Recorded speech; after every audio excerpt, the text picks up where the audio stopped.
actual now greetings after multiple technological problems. Some of my own fault, some not of my fault. Hi! Welcome to Discussing Tabletop. It's January 11th, 20. We've made significant advances in technology, such as unmuting. Also, after, your web browser decides, hey, I need an update. And because I need an update, I'm just going to mess with everything. Don't worry about it. So just, do you need an update now? No, yes, I need it now. While you're trying to get things started and using me. But yes, welcome everybody. I hope you're all having a...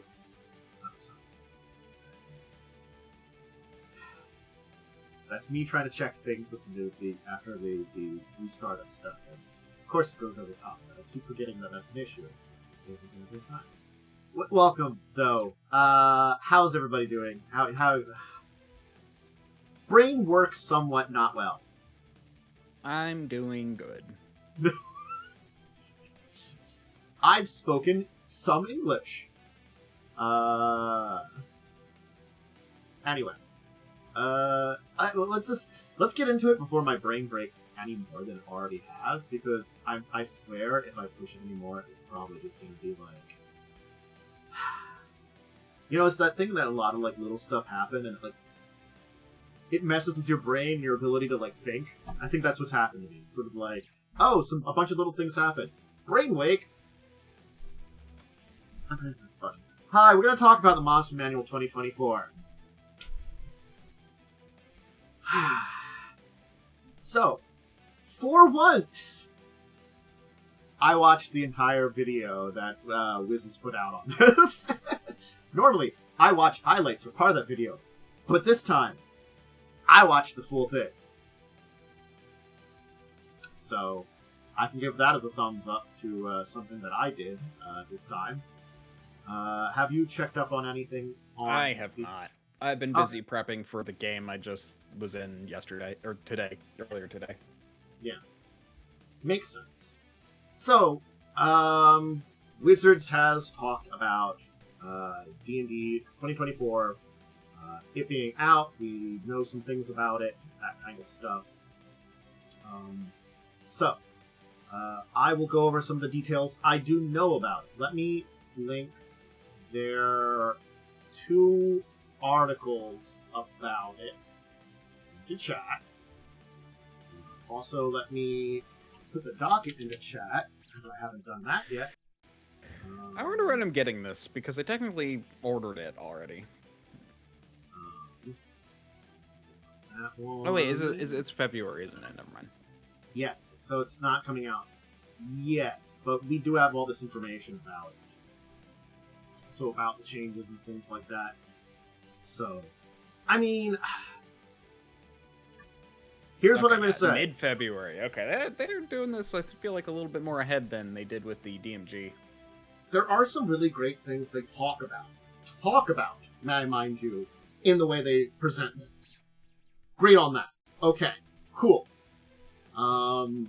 So, rebalancing a lot of encounters, making it that there are examples of encounters that are similar to ones you would have at higher level, at lower level, meaning that, you really can't take on a Lich at low levels, but there are enemies that are now kind of a Lich adjacent that you might fight at low levels, kind of as a low-level boss. Different levels of, more variety in monster types, more sectioning of that kind of things. They've talked about that, Arch Hag, Ooze of Annihilation, and the, whatever construct 20th level thing there is. Talked about a lot of that stuff. Okay, so those are the kind of things that we know that there's coming in. Big revamps on that kind of thing. It is 500 monsters, but it does sound like it's not a lot of actual, what I would call, new monsters, from the way they talk about it. You can call it new, but it's sort of like they talked about there are now not just goblin warriors, there's a goblin minion, and a spellcasting goblin that was based on something that they did in 4th edition. So there's different levels. They've expanded these tribal groups, I would call them, kind of. That's a thing that they've done. Different levels of vampire they mention. Mm-hmm. You know. Yeah, and are those counted among the new monsters, or are they counted as old monsters? Among the new. Okay. So I feel like okay. I mean, it is new. Yeah. But yeah, That just, in my opinion, that means there's probably no actually new monsters. It kind of, well, there are a few that I think do exist, like the high level ones. That's true. There are like I know they're including the high level ooze, the ooze of annihilation, and that kind of stuff. Yeah, I think there will be some new stuff, but they will be filling in blanks in like encounters you'd have with things like oozes, plants, fae, stuff like that. Like where there's CR gaps with finding things. Yeah, I do know that. Yeah, that is one of the things they talked about. They wanted to fill in some gaps for the creature types at various levels, because I mean, and I get that. So like they want humanoids of all levels, oozes of all levels, plants of all levels, monstrosity foots of all levels, animals of all levels. I'm actually curious about that one. So there are a couple things. I know the NPC section is back and it's expanded. Mm-hmm. I think Similar to... they which I think was in the DMG last time. There was some in the monster manual too.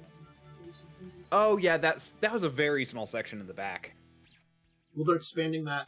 They're doing the same thing they're doing. They're doing like high level, low level stuff like that. They're talking about how like there'll be mages of different levels, cultists of different levels, bandits of different levels. So there's like a swath of them for like, there are more to these groupings and you can use them at different points, like a little bit more. They are trying to do that. So you have more options with these things. That is a good thing. Yeah, it was just like, they only had maybe 20 NPCs, and, it wasn't very good, because it's like, okay, you have the Gladiator at challenge level 5, the Bandit Captain at challenge level 2. I don't think there are any NPCs which are challenge rating 10 or higher. Hey, here's something that's very good. Monsters will list what kind of treasure they have, if they have treasure, traditionally. Oh, that's good. I mean, that's a very common thing. Like, if you really needed to, you could just look at old monsters for that. But I mean, you'd have to look post or before 2014 to find that kind of stuff out. They didn't have that before. Yeah, so... I know. I'm saying it's good that they're putting it in, because that actually makes it so that way. Yeah, okay. Oh, there is one 12th level creature in the non-player in the NPC section. Everything else is sub 10. So organization's a little different now. The full list of monsters is alphabetical.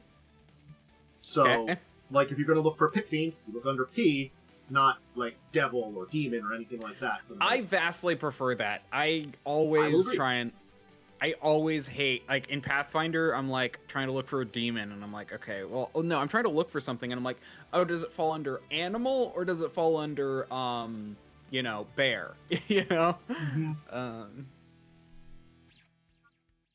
The subtype organization can be a little confusing, so I understand breaking away from that a little bit. Well, that's the thing I dislike about Pathfinder, is animals, I feel like, should all be in one category, but they're not. But then they do put demons into one category and devils into one category. So I'm just like, if you're gonna, like, I want to, like, looking up a specific animal name, okay, badger versus bear versus dire bear, No, I get that. Like those yeah. They still have those places where you can find out the more, like, grouped together things, but they are charts towards the back. So it's like, oh, here's a chart. Like, if I want to look at a chart of fiends, of devils, a chart of devils in the back, and they have charts by CR, territory, like, area, things like that. Yep. I mean, they've had those kind of things already, so. They have. It's good to still have them there, I think. I agree. So, let's see, other big I changes. actually have always liked monsters by area. Does Pathfinder have that? I don't think they do. Maybe they do. They have traditionally, but it's... I know in random encounter charts they talk about that, which they provide in a lot of places, but I'm not sure if in the current Bestiary 4 they have that. it by They used level. it. I know they did. They did in Pathfinder 1. I'm just looking if they do in Pathfinder. That's what I'm curious if they still have that chart. That is no, they have it by type and by level only. They do not have it by area. By environment. Yeah.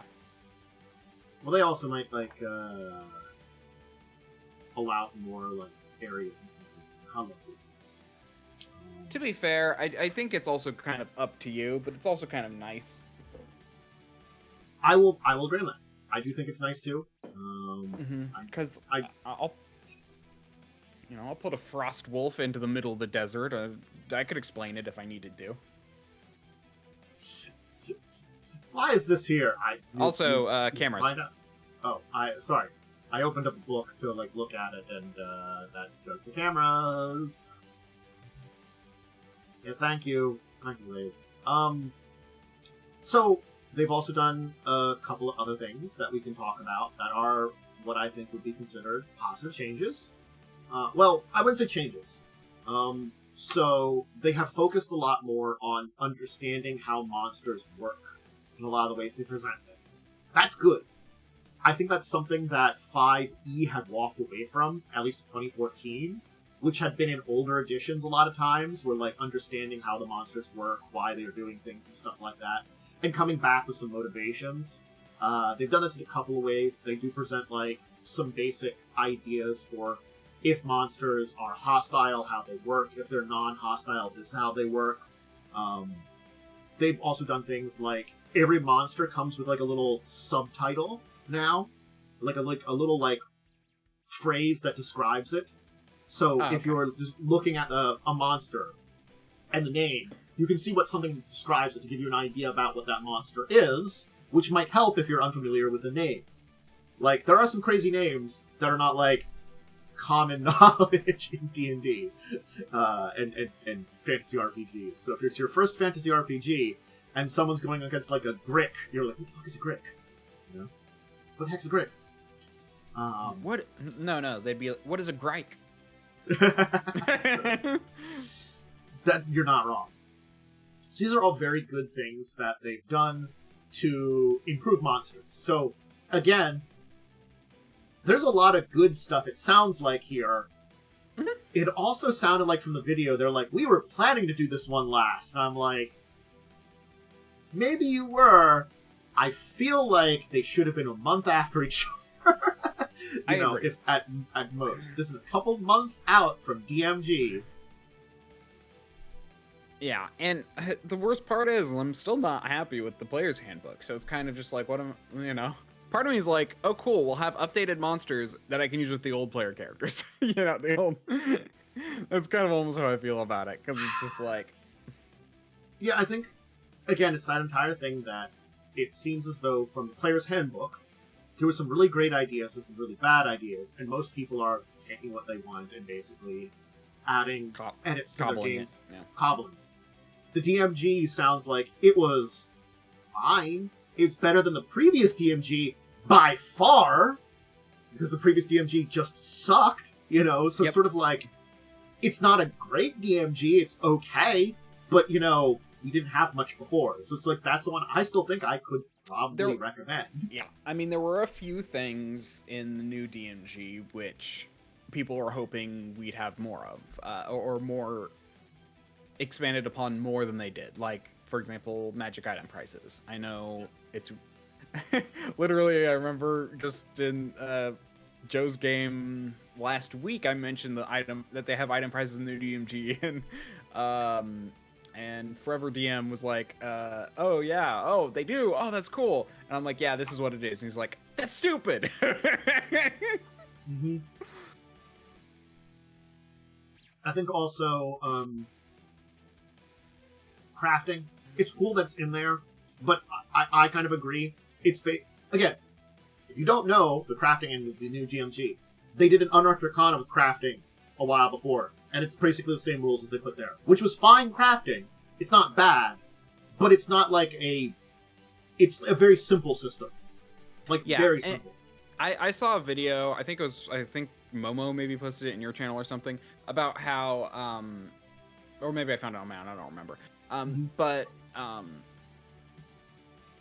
my brain just oh yeah, about how in some ways the new crafting system kind of de-incentivizes adventuring. Mm-hmm. Because it's so much easier to just make your own stuff that you can get you can get the items you want rather than having to go out and adventure for them, which I feel like is an easy workaround. But at the same time, I understand that he mentioned, I forget the video person, but it's basically he says, I mean, that's the one thing about Pathfinder. The rules for crafting kind of are terrible, but at the same time, it makes it so you should just go out and adventure, get gold, and buy stuff. Yeah, either you find something, or you get enough money and gold and treasure to buy something. Yeah. It's like, yes, they're not saying like, Pathfinder is a much more magical world, I think. At least at this point in time. It's got a lot more magic items. But it's not like so synonymous that everybody's going to have one kind of thing, too. At very least. Well, I feel like at least every family will have like one magic heirloom in Pathfinder. Like it's There's a good chance of that, or like some kind of like minor magic item or something they might have. Like a +1 magic sword that's like, oh, this was my grandfather's adventuring sword. Yeah. They're definitely like, maybe not every family, but you're all right. There are probably plenty of families that have something like that. That's like, this is the thing that was handed down from my like grandfather when he was an adventurer, But yeah. No, I mean like, on the surface, everything they said about the monster manual sounds decent. I'm gonna say that there. I watched the full video. It's a lot of just the speak they've been having the entire time. So I think that's why I'm a little cautious, because again, like, it's that entire thing of, we saw what happened with the player's handbook. Yep. We saw what happened with the DMG. Now, the DMG, again, that was not as, I feel, egregious as some of the things they were talking about, how the greatness of the DMG, it did live up to that to a lot better degree than the player's handbook. I still think they overhyped it in the long run. Yeah. So, is this overhyping here? Probably. Again, if it's 500 plus monsters, again, because they've been adding in like a couple things to fill gaps, some more group type of monsters, as I said, like, more vampire types, more probably like, goblin types, more other types. Other interesting changes that I do have to say here, and this is one that, like, I feel like it's an interesting choice in a lot of ways. So, Wizards in D&D has walked away from orcs being an enemy, right? Yeah. They still have goblins as monsters, and now they've turned goblins into fae, which was a little weird, but kind of, I thought was okay. They're weird little creatures. I'm like, okay, that's strange, but as long as, honestly, that doesn't bother me if if goblinoids are now fae. Because that's honestly, like, traditionally goblins are a fairy creature. Yeah. I don't know if all of them are, so I don't know, like, bugbears and hobgoblins, how they stack. But I also know they turned all gnolls into fiends. Again, that can make some sense, because they were a race basically created by demons. Yeah. Again, it's the blood of, like, what, Muloth or something like that. Yalguthu. Yeah, whatever. Yeenoghu. But, like,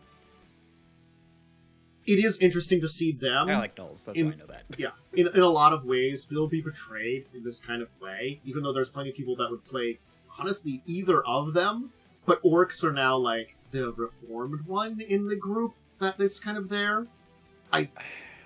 I agree. Like, all the playable monster races are like, it's like, oh, or we can't keep making orcs have to be these bad guys. We have to, it feels racist to do that. It's almost what it feels like they're doing. And then it's like, well, then you just put everyone else in the same category as you keep everyone else there. It's like, okay. Yeah. Sure. Like, yeah. To be fair, they like state things about nuance and stuff. But my thing is that, well, you can still do that with orcs, They have done a couple of things which I feel like are interesting, but I don't know if they needed to do, is what I'm going to say. Effectively, for a couple of more female-centric species, or specifically gendered species, they're showing mixed gender of them. To be fair, that's Satyr. Satyr, both of them already existed. Medusa. Hey, male Medusas existed, but they were very rare. That was something that has happened in older lore before. Traditionally, they're female, so I mean, like, that's fine. But they also did it with hags, which is kind of a little weird. That is a little odd.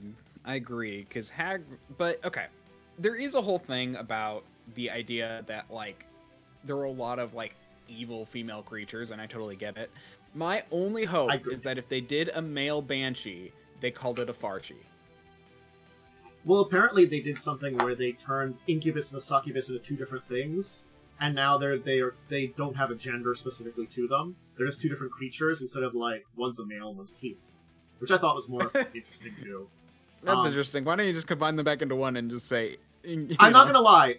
I have in lore seen, like, the Succubus used to be termed for both male and female, though. The Incubus was something that was a lot more D&D centric, I think, about it. So, like, switching them, like, one of them is, like, a physical seduction, the other is, like, a dream seduction, like, attacks people in their minds. So, again, that one, it's like, okay, I get that one, interesting. And then also, Dryads are now male and female, too, which I'm like, okay, I don't know. Honestly, I think it's fair to split to create split genders of things that are traditionally, because it's honestly, I do agree with the weirdness that the, like, traditionally female monsters are kind of seen in, like, a bad light in a weird way, and I'm totally down with splitting it to share that light.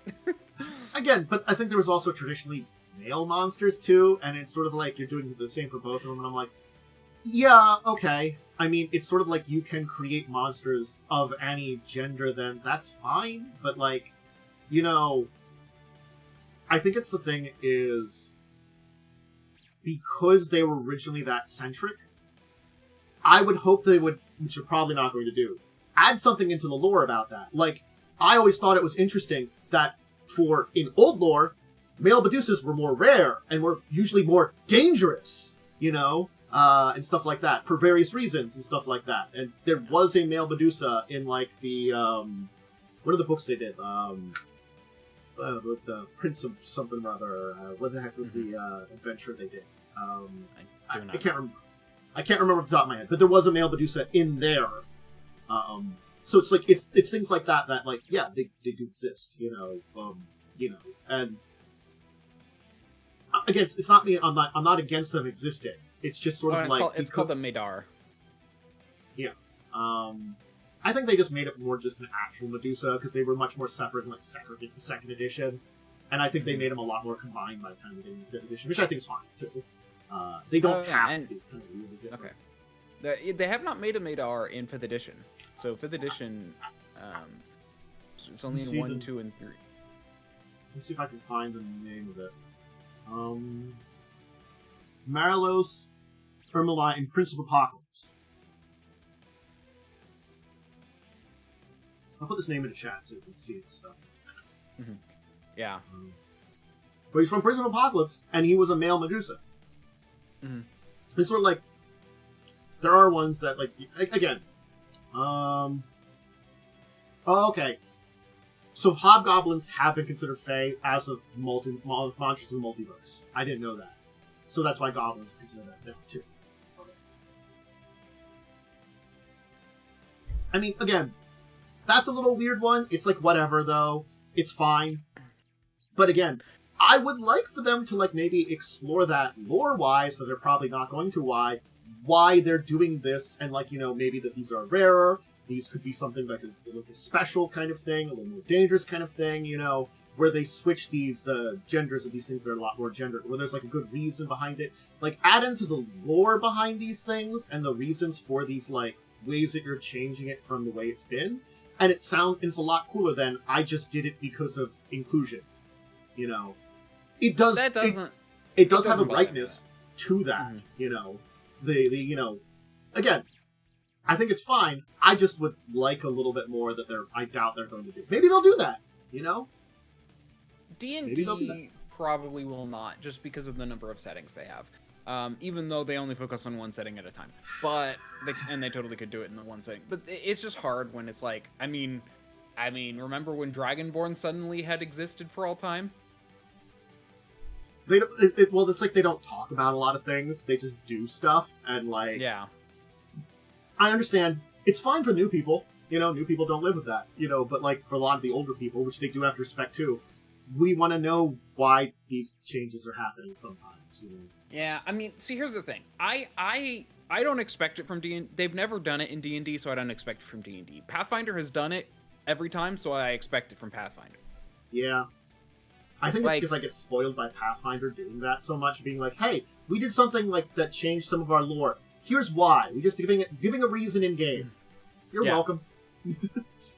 Yeah. So and that's the thing. It's like I've never seen,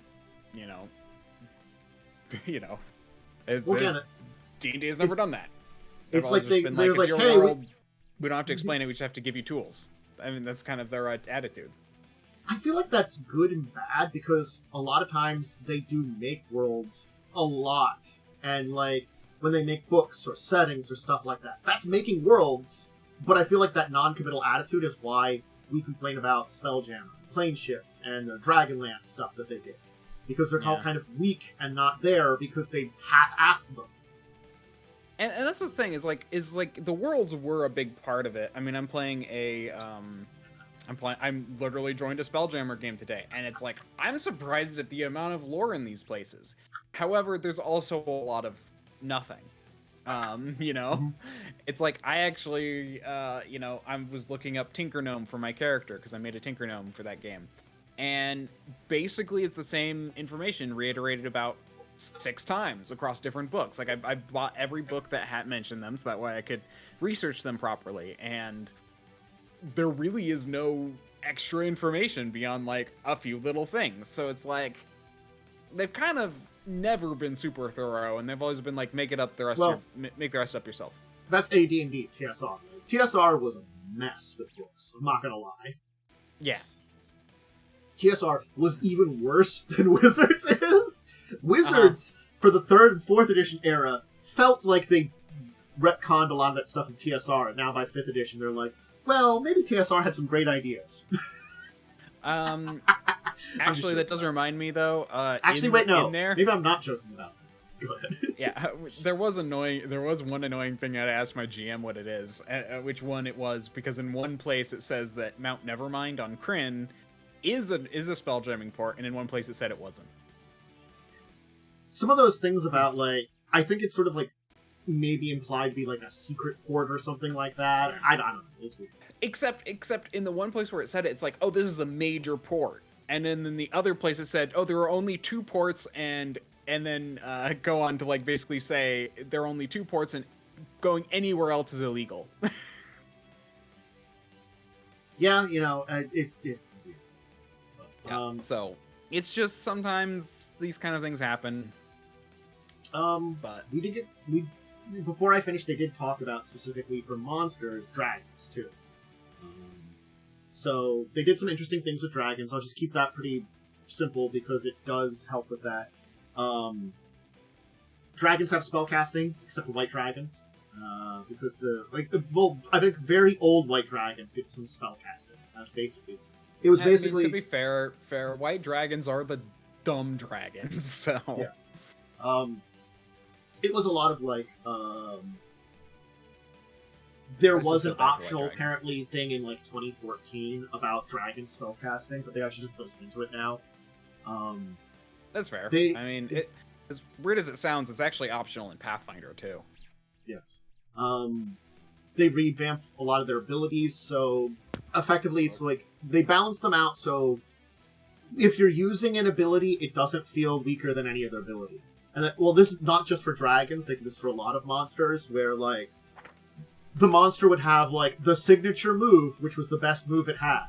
They tried to, like, especially as big with dragons, where they're like, we kind of walked away from that to, like, this is what the things they do now, or more or less, and it's a little bit more balanced. So, like, everything they do can be kind of cool and threatening, rather than just the one big thing.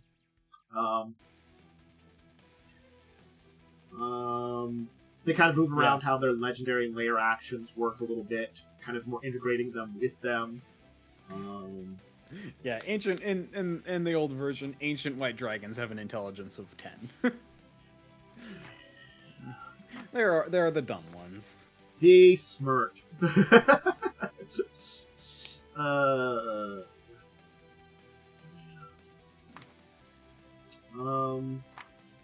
so they've done a lot of things. You know, it's been an interesting but there's things that I won't get into about this because this is not my thing and I don't personally care that much. But I did see some people have a very deep dive discussion on the style of art for the dragons, and I'm not going to lie. Well, one of the things that I think was very interesting is that a lot of the dragons' redesigns are very far. Some of them, well, probably not all of them. Some of them are pretty far from their old designs, and it might be harder to notice, especially like if you remove the color. Yeah, I mean, without the color, I do agree that they are drastically different in design. And their designs have remained relatively consistent since, I'm pretty sure, 3rd edition. Something that was very telling about that, which is the only thing I'm going to say, is apparently the art director talked about Game of Thrones, and if you compare the dragons that they're doing now to the Game of Thrones dragons, they're a lot closer to that. So, the influence is there. I don't see it, but sure. I mean, some of them, I think. Not all. I mean, like, fucking Gold Dragon's a sword now, which is kind of dumb. I'm not gonna lie.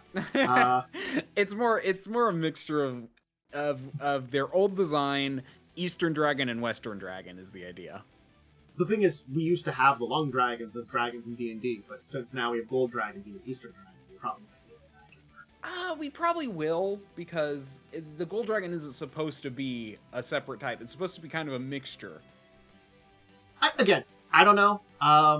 Sorry, I'm not like... It's so funny, because, like, I have no issue. As the dragon person, I have no issue with what they've done. Well, this was discussion by dragon people about it. So I guess it's one of those things is, like, you like them, they're dragons, they're cool. I'm kind of like, it's dragons, it's like, okay. I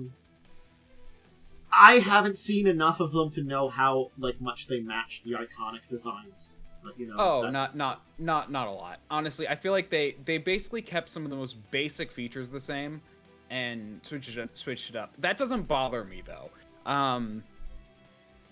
Yeah, but like these designs have been relatively consistent since 3rd edition, and they are 2nd edition. Even back then, well, at least 2nd edition AD&D.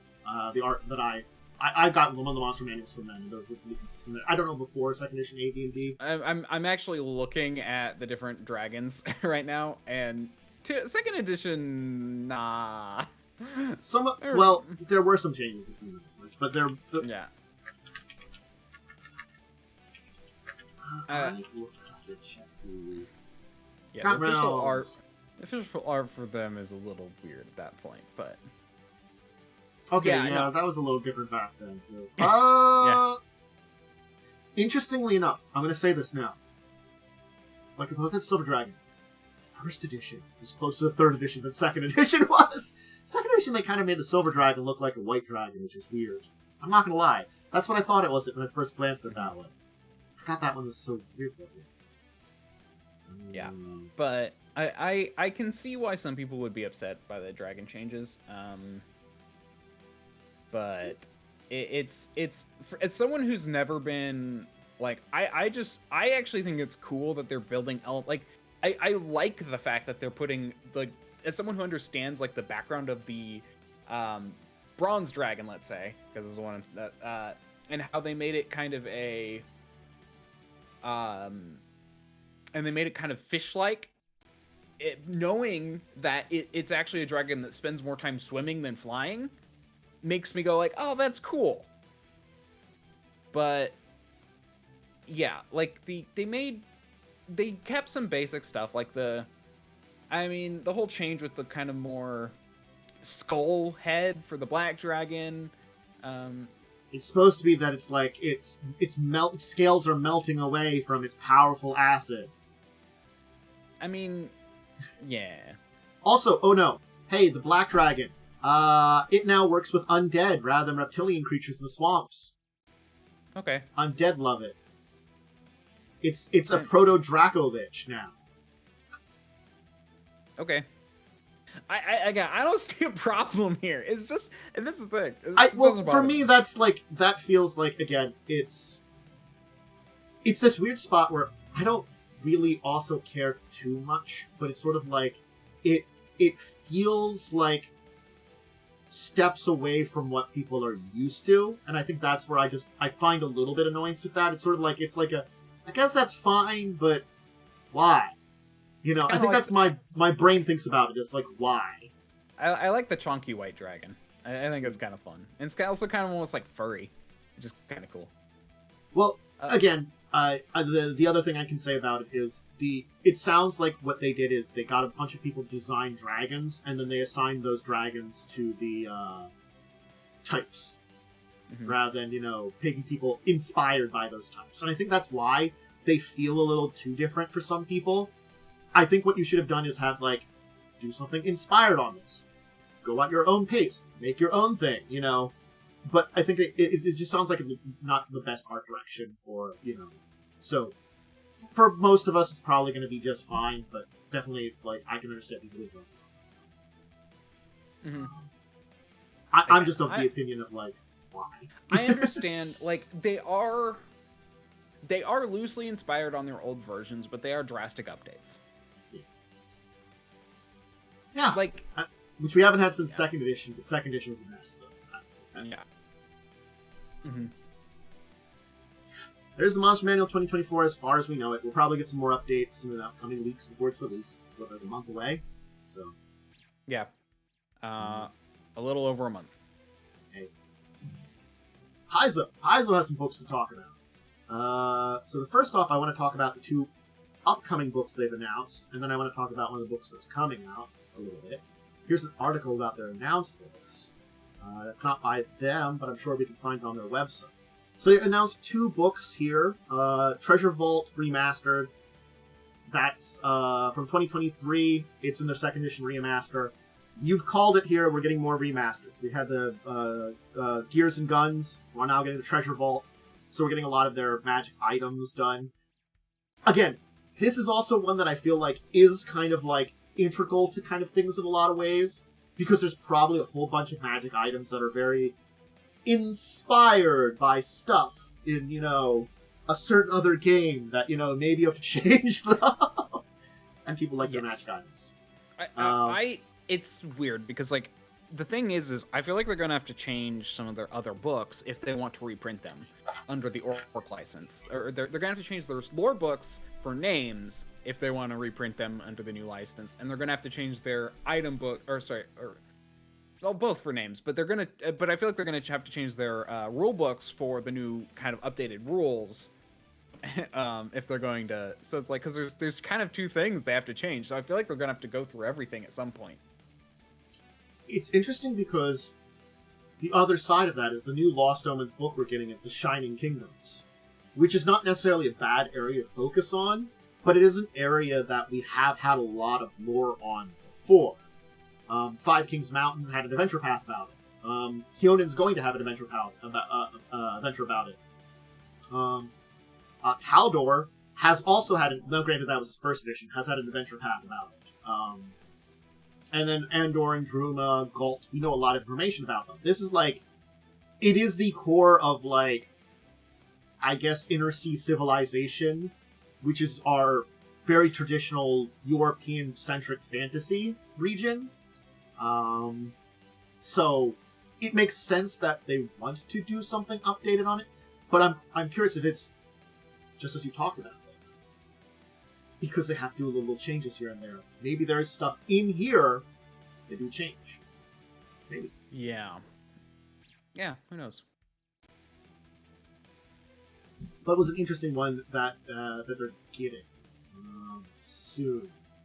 And they're both scheduled for June of this year. So, I don't know. I think they try and release a rulebook every quarter. And then a Lost Omens lore book, like at least every half a year, maybe a quarter. With this one, I feel like we might get another one out the quarter after that, you know, just or because... sorry, I think it's Lost Omens books once a quarter, and then like rule books like twice a year, maybe. I don't know. It depends. Again, with I feel like remasters, ramp we might get ramp a that little up bit with more. a remaster. Yeah, this is... Yeah. It's like, we probably get things like... I think the remasters can probably be considered separate, you know? We might get, like... Because with Guns and Gears is coming out soon, I believe. Oh boy, I'm gonna have to look up when that's coming out now. Give me a second here. On Paizos' site to... Well, I hope it will, like, go very quick here. But, yeah. Guns and Gears is coming out PDF-wise February 5th. And then... Yeah. And I think that's also printed. Print edition is a little after that. Well, the print edition... yeah, you can pre-order the print edition. And then they got the NPC Core coming out in March, which is a new one. And then, yeah, there's Treasure Vault in May of 2025.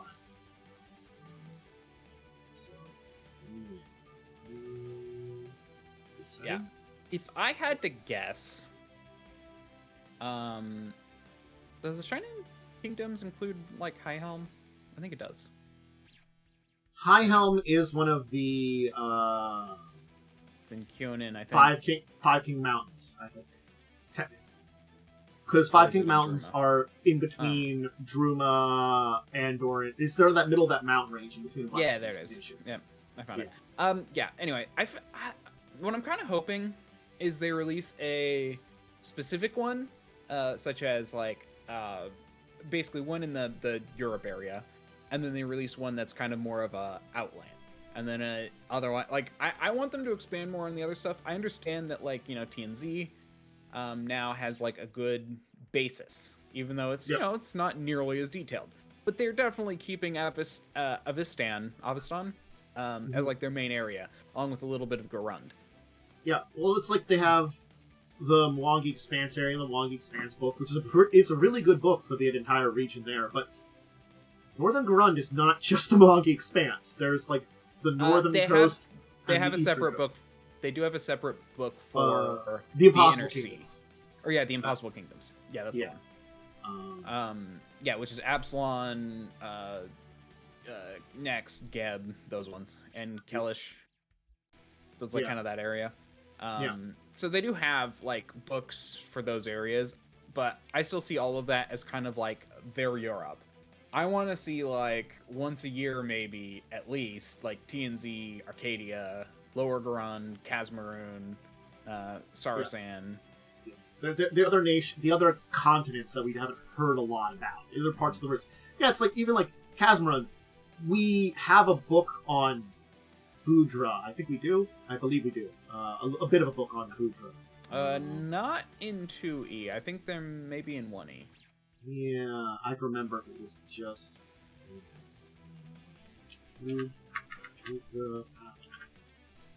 Again, it's trying to me remember. I talked about some things with Foudra fairly recently.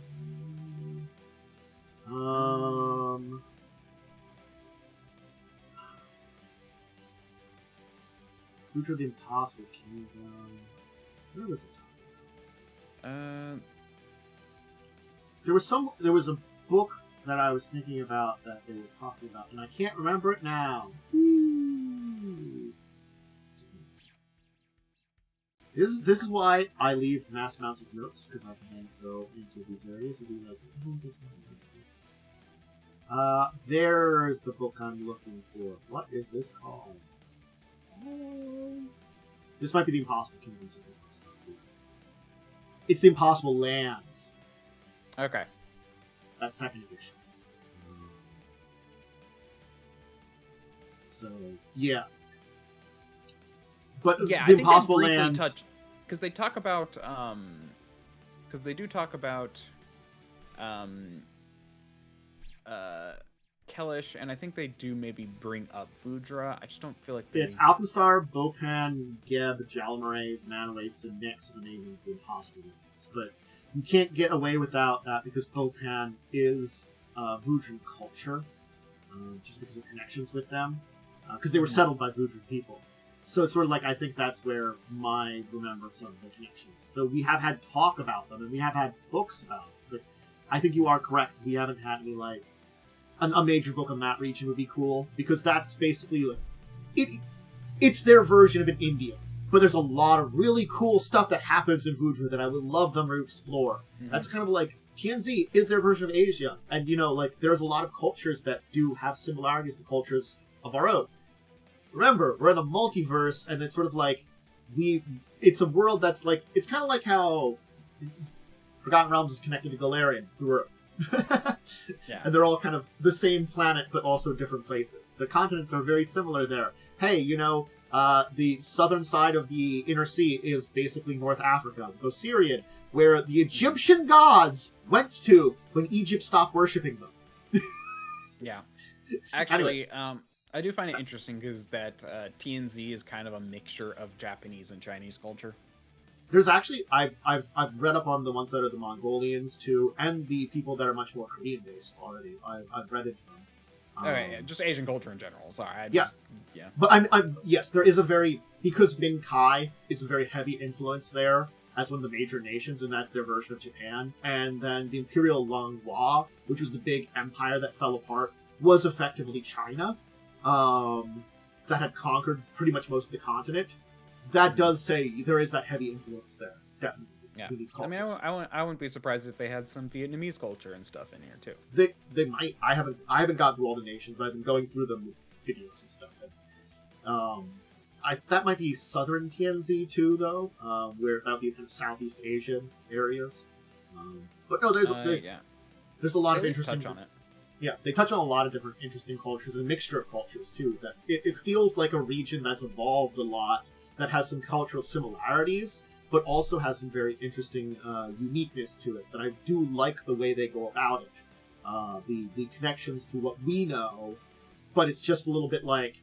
It's kind of like that culture, but fantasy. You know? Okay, I have a question that you might know.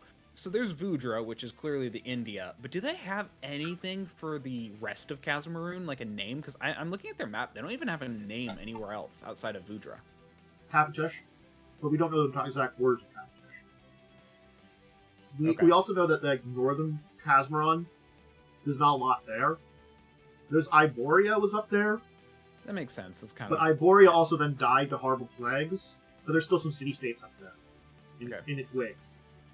We don't know a lot about them. We know they deal with plagues, because plagues destroyed their, like, united empire or kingdom. But, yeah, there's a lot of that region we just don't know about, which would be interesting to explore. I don't think there's any major kingdoms there, but there might be, like, similar, like, I'm sorry, the Mwangi Expanse, it's a really cool area, but it's a lot of little city-states. We can talk about the city-states in northern Kazamaroon. I'm not gonna lie, we could. What the hell's up there? Yeah, because I feel like the northern part, I mean, it's clearly supposed to be like Siberian Russia and stuff, so it's like, yeah, it's gonna be pretty empty, but but I feel like they could probably make, you know, a loose connected group of something that lives there. Hey, there are supposed to be some people up there. We know a little. Again, it's that thing that we know little bits and pieces of a lot of these places, but we just don't know a lot.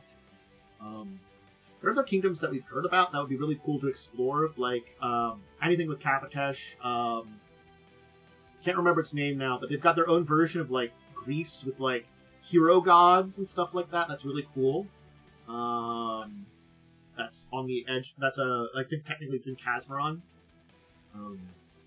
And we know a little bit about it, but we haven't gotten a lot of really. I think that's what I feel like is really good nowadays. The books we are getting in second edition do a really good job of presenting of these places. Like, the TNZ World Guide book, it might be only like 5 or 6 pages on a region, but when I read through that, I understand that region a lot. You know, maybe I don't know all the cities or all the places that are there, but I do understand, like, if I make up a village there, how it would work.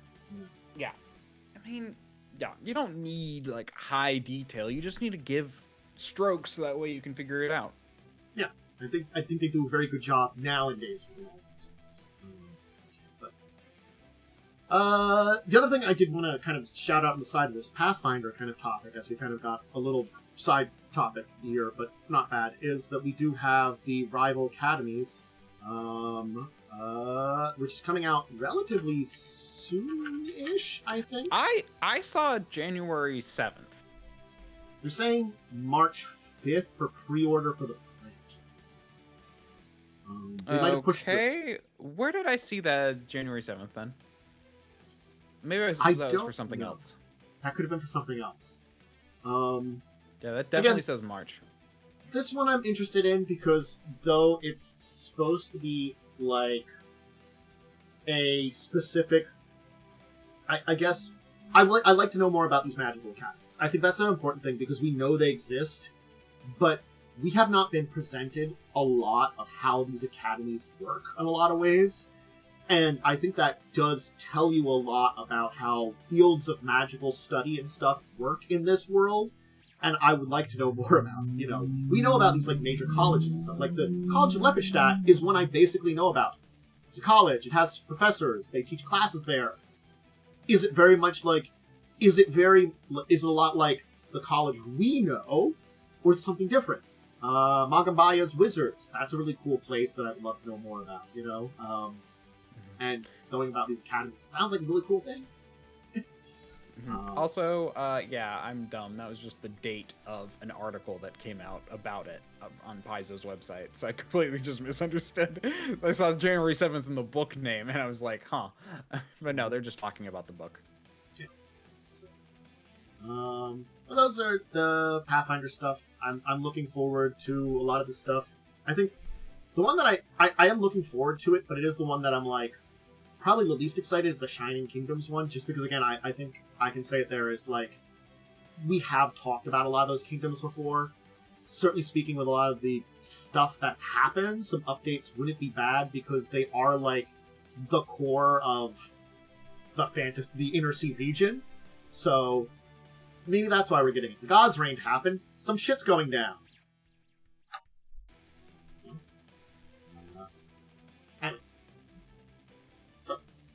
I think we can move on. Unless there's anything we want to add, because we've spent a huge amount of time on these three topics. I might skip out on our deeper discussion topic this week and just push it. Because we've been going in depth about these. Oh. I do want to say, I just was looking at the article of them talking about the Rival Academies book, and I do like this line. Meanwhile, other attendees are left wondering whether the bird critiquing their exhibits is a professor offering honest feedback or someone's familiar babbling random insults. Anyway. That sounds so Magic School, and I do love that. Same. So, Tales of Valliant is getting a starter box in conjunction with Steamforged Games, which I would say sounds very unusual. It's a starter set, but it has really nice looking minis, and that's why they're working with Steamforged. Steamforged, the mini people. One of the mini people. Yeah, them. So it's got a set of, like, it looks like 4 really cool minis. And this is Kobold Press's RPG that they did to replace 5e. So we're getting a starter set soon for... Where was the... Did you post a link? Oh, sorry, I didn't put the... That's mine. I was looking for prices. That's... That's on the Steamforged Press's site, and they do link to the product. It's going to be $45. That's not terrible. You mean Hero Forge? No, Steamforged Games. Steamforged does miniatures too, for a lot of their stuff. Okay. My brain just like was thinking of Hero Forge, and then my brain went, "Wait, is that correct?" Yeah. They do a bunch of those miniatures games and stuff. They do, I think, and like their board games are miniature heavy too. They do, like if I look at they do a lot of those, like Gears of War, Dark Souls, Rise of Zero Dawn, Monster Hunter World. Those board games that also are video game based or like IP based and have really nice looking miniatures. That's Steamforged. So it seems to come with a role-playing thing, introductory adventure, advanced adventures, rules reference sheet, some maps, it looks like, dice, and then the miniatures, which looks like there's 4. So, battle maps. So, it's a starter set, you know. I don't know much else you can say about a starter set then. Cool, it's a starter set.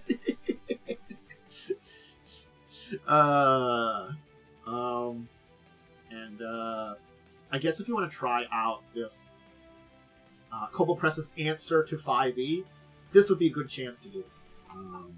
You know, try the starter set and see if you're interested in it. I don't know, because I don't know if they have any kind of like Kickstarter or anything like that. To also test not that I can tell. Yeah. I'm actually looking at their stuff right now and I don't see one.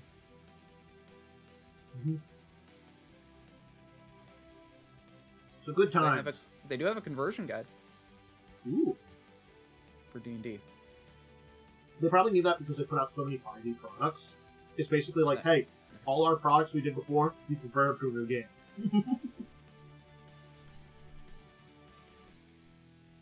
all those monster tomes and character things that we did before, you can convert them to our new game. Thumbs up. So, do you know anything about Gundam? It has miniatures. That's true. I believe, though, they're not as miniature as you'd want. They're called, is it Gunpla, I think? They're the little figures and stuff that people build. Anyway, we're getting 2 tabletop products from Gundam. 2. One of the... I didn't know about either of these. The first one is interesting. I'll link this for the first one. We're getting a CCG.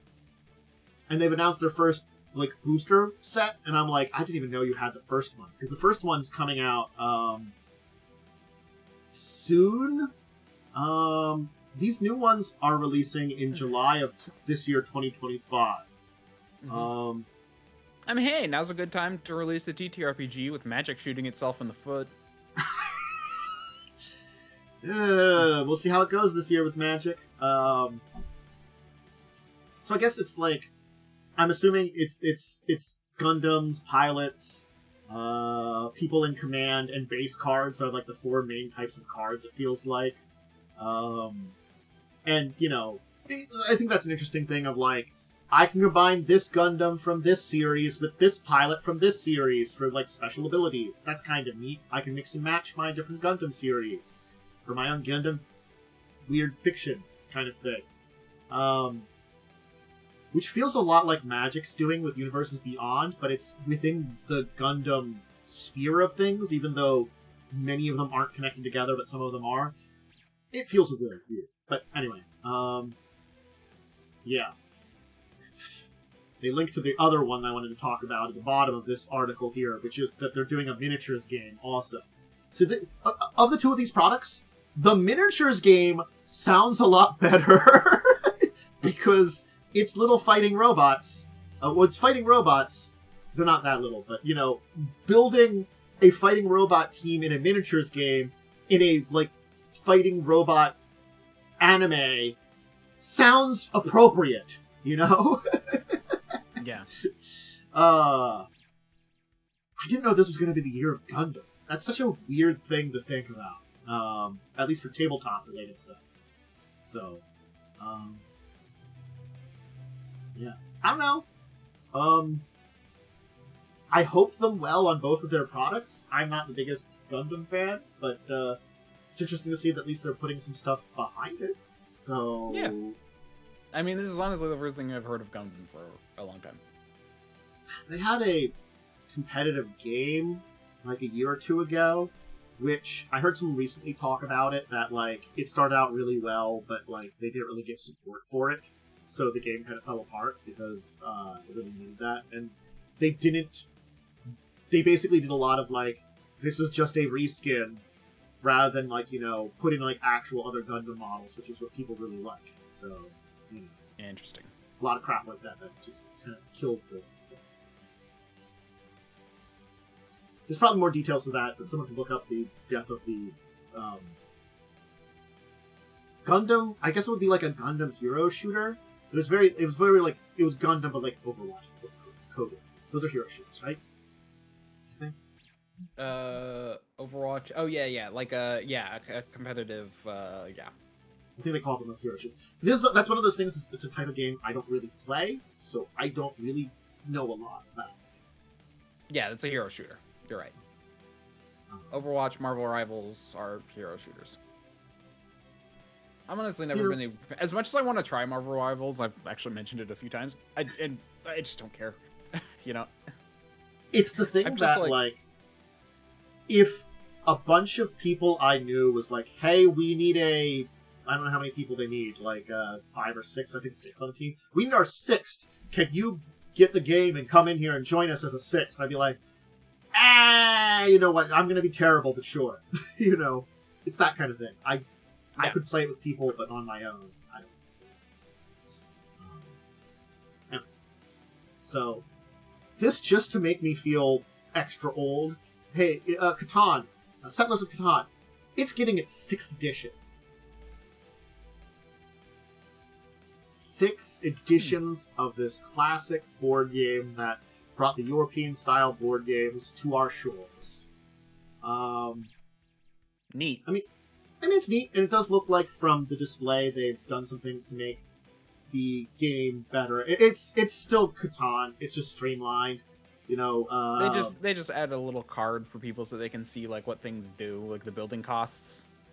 They had those before, but they were less readable. And seeing these are really nicely readable. Like the cards are a lot more readable. That's what I mean. think. Yeah, the cards are a lot more readable. They've got like nicer dispensers for the resources. Like you kind of you can actually you can actually kind of more easily grab them instead of yeah. Mm-hmm. It's neat. It's a nice little bit of that reminds me, I need to buy Catan again because I'd lost my my friend took mine. It's a whole thing. My friend took all my board games. It's a thing. Again, it's probably not going to be necessarily like majorly updated, but it is a classic game that I definitely could say it's fun to play. You know, it's one of those things that's like I can complain about Catan in certain ways, but it is in the end. I don't like playing it very often because it can get you pissed off. It's like playing Mario Party with your friends. You got to be careful or you might lose your friends. It's the same kind of thing. I don't like Catan because, like, literally every time I play with people, I get either ganged up on or something like that. It's unfortunate that, like, it's that kind of game where you can easily get blown around. You have to be careful.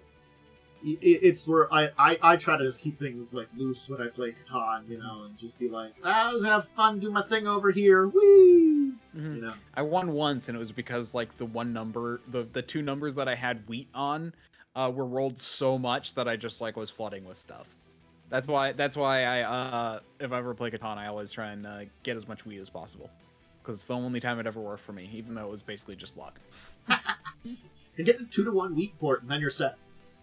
You know? Yeah, no, I had that. I had a 2-to-1 wheat port, like 3 wheat with like good numbers, and I just like decent numbers. They weren't even like great numbers, but they kept getting rolled. Good. Well, this one is an interesting one I just wanted to mention. So Darrington Press, the basically Daggerheart Critical Role people, they're going to be putting out their games, their role-playing games, with Macmillan. I know of Macmillan as a general publisher. I've heard of them. I've spelled their name. Publishers. So like I know of them as a publisher name, but not a lot about them. But it seems like they've done graphic novels before, other than like books, and this is their first time into role-playing books that they're going to be publishing.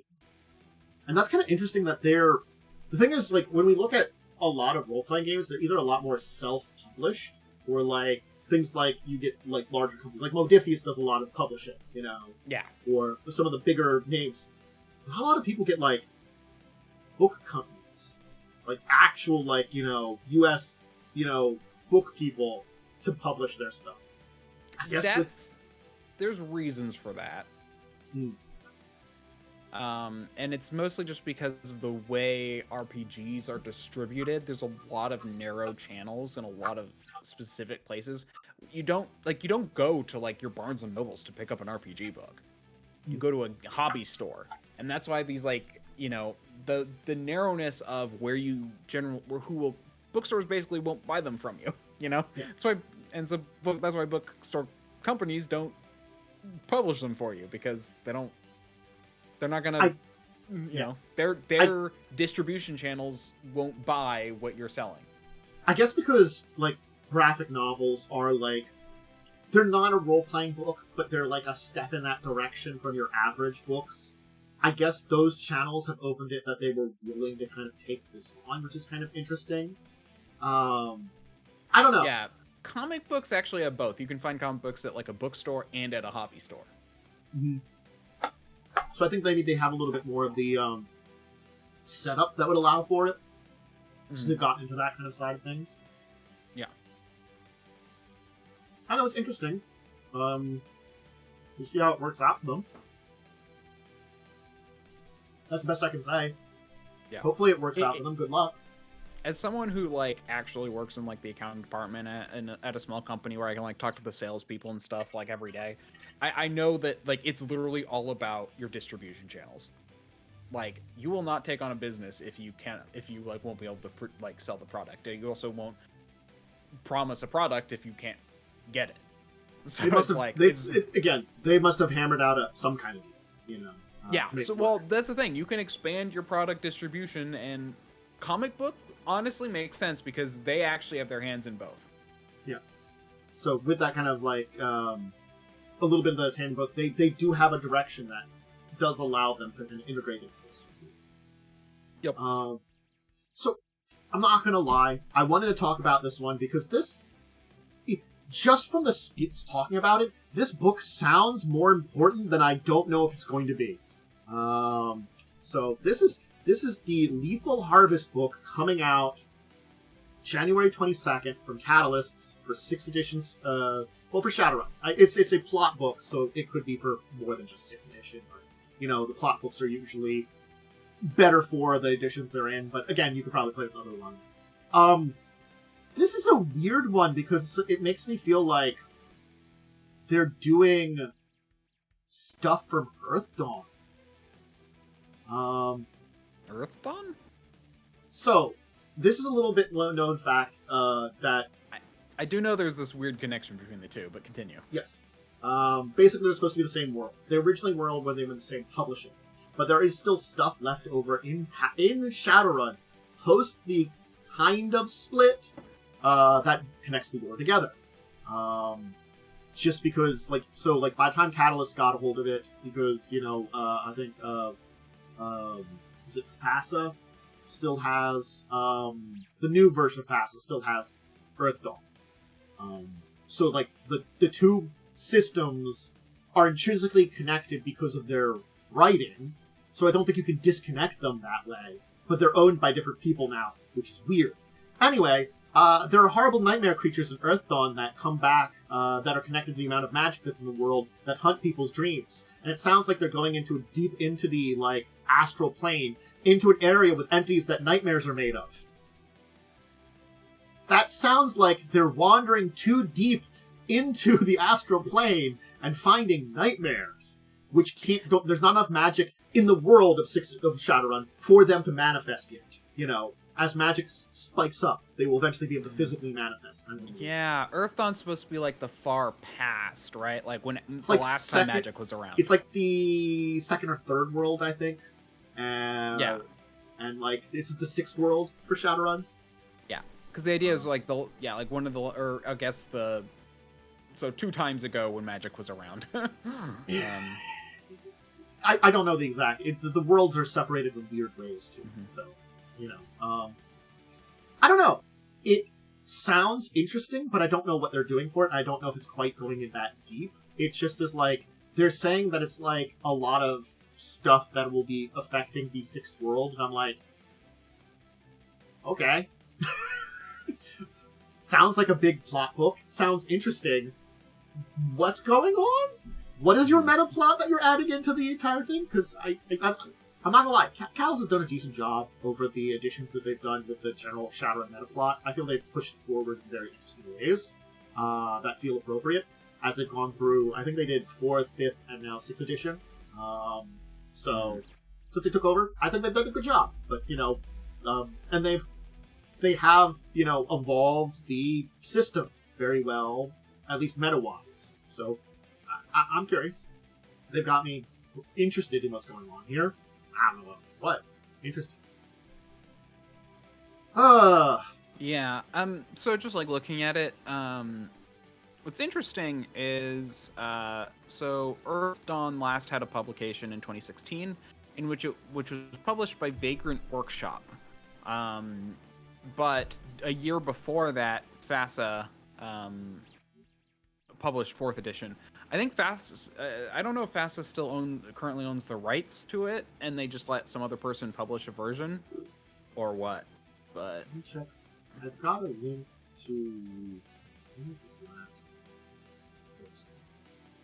The last post they had was May 28th, 2024, for FASA Games Incorporated, the new version, where they released PDF versions of some books. It looks like. So they might not have done any physical books since that one. Yeah, they did 2 back in. I guess this was May of last year. They did 2 electronic books for Earthdawn. Okay, so years ago I checked them a lot more, but nowadays I still have the link to their site. I still check. Yeah, so Vagrant Workshop released a version that was in their world that was using a different rule set than the traditional. This is actually not okay. So this is something that happens sometimes. This actually has happened several times with Traveler, so I know what this is. Yeah, so it's like another company is given the rights to make a version using their system, because I know there's Traveler GURPS and a Traveler for another system. So it's this thing that happens sometimes. So FASA I think does currently own it, because it basically mentions that this was used as a permutation of it. So that's my guess. Yeah, it does look like they still have some stuff, but because on their YouTube, they have a live play of their other game, 1879, which I don't know a lot about, but I know a little bit about it. It's like a Victorian age weird, magic technology kind of thing. It's a very steampunk kind of game. When was your last live on your Twitch channel? Last games. Not non-applicable. Anyway, so yeah, Earthdawn still exists, sort of. It hasn't completely died. Anyway. Yeah, I mean, it still exists. It's not completely dead. There hasn't been a new edition since 2016, but that's not too bad though. Also, yeah, it's not some games don't need to be updated every few years. If you're as clunky, if you basically take 2 steps backwards every time you update D&D, then maybe yes. But it's one of the things I did like Earthdawn. I've played it a few times. It had a tiered dice system. So the higher the skill and attribute you add together, the larger set of dice. So you maybe start with a D4, and you could eventually move on to if you're at the legendary thing, I'm rolling 3D20s or something. Yeah. So. It was a cool system, but yeah, it was also ungodly complex in certain ways. It feels very old Shadowrun. They refined Shadowrun very well by the time we get to 4th and 5th edition. Simplified it a little too much in 6th edition, for my opinion. But again, it's still they've done better to streamline the game overall. But yeah, Earthdawn is very much the clunkiness of those old editions. So, in a lot of ways. Yeah. But that's a Shadowrun thing. I'm hoping they've got some cool story progression that they're doing. I'm not against them doing this just because they've done a pretty good job in the past. I'm just curious as to what they're doing now, because this innocuous book they're making sound like it's incredibly important. It does not have a name that screams, major events of our world happening here. Yeah. So, I wanted to mention this. It's another TCG that, honestly speaking, don't get into trading card game. It's the Union Arena one, which is like this. It's various anime properties. They're adding Full Metal Alchemist, which is kind of neat. But yeah, they've done a bunch of like other stuff for them. I don't know a lot about Union Arena other than I've heard of some of the systems that it.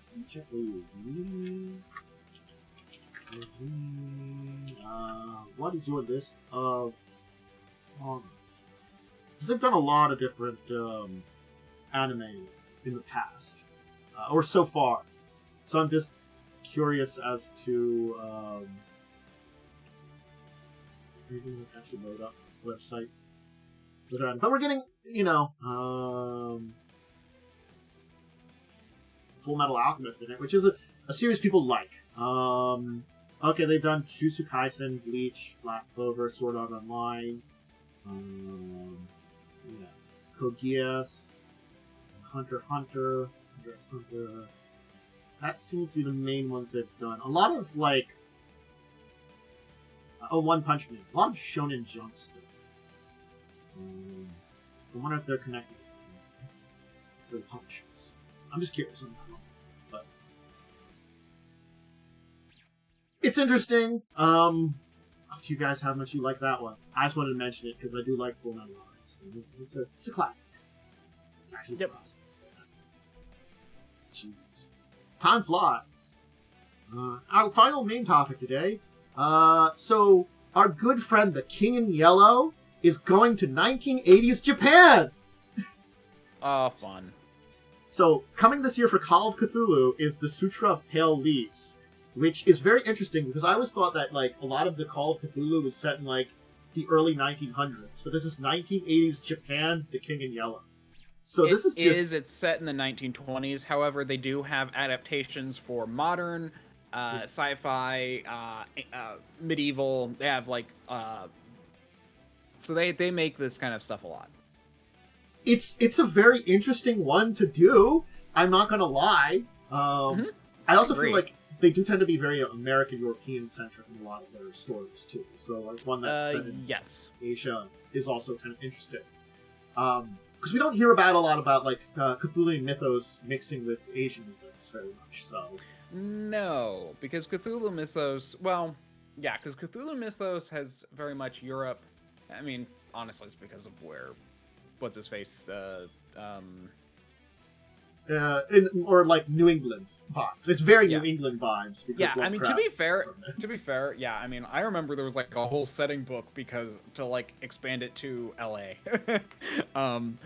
because it's like the base thing assumes you're in the Northeast.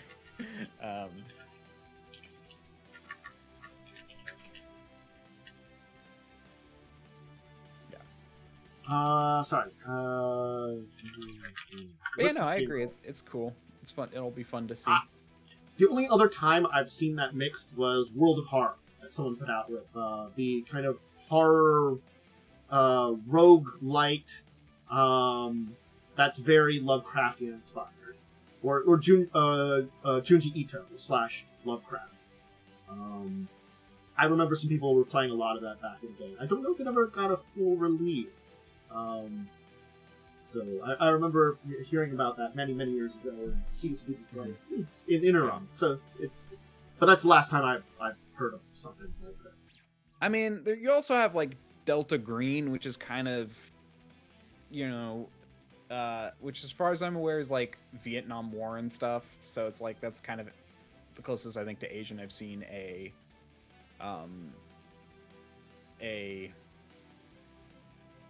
brain. The Cthulhu mythos thing has gone to Asia, but certainly speaking, though, very interesting stuff, and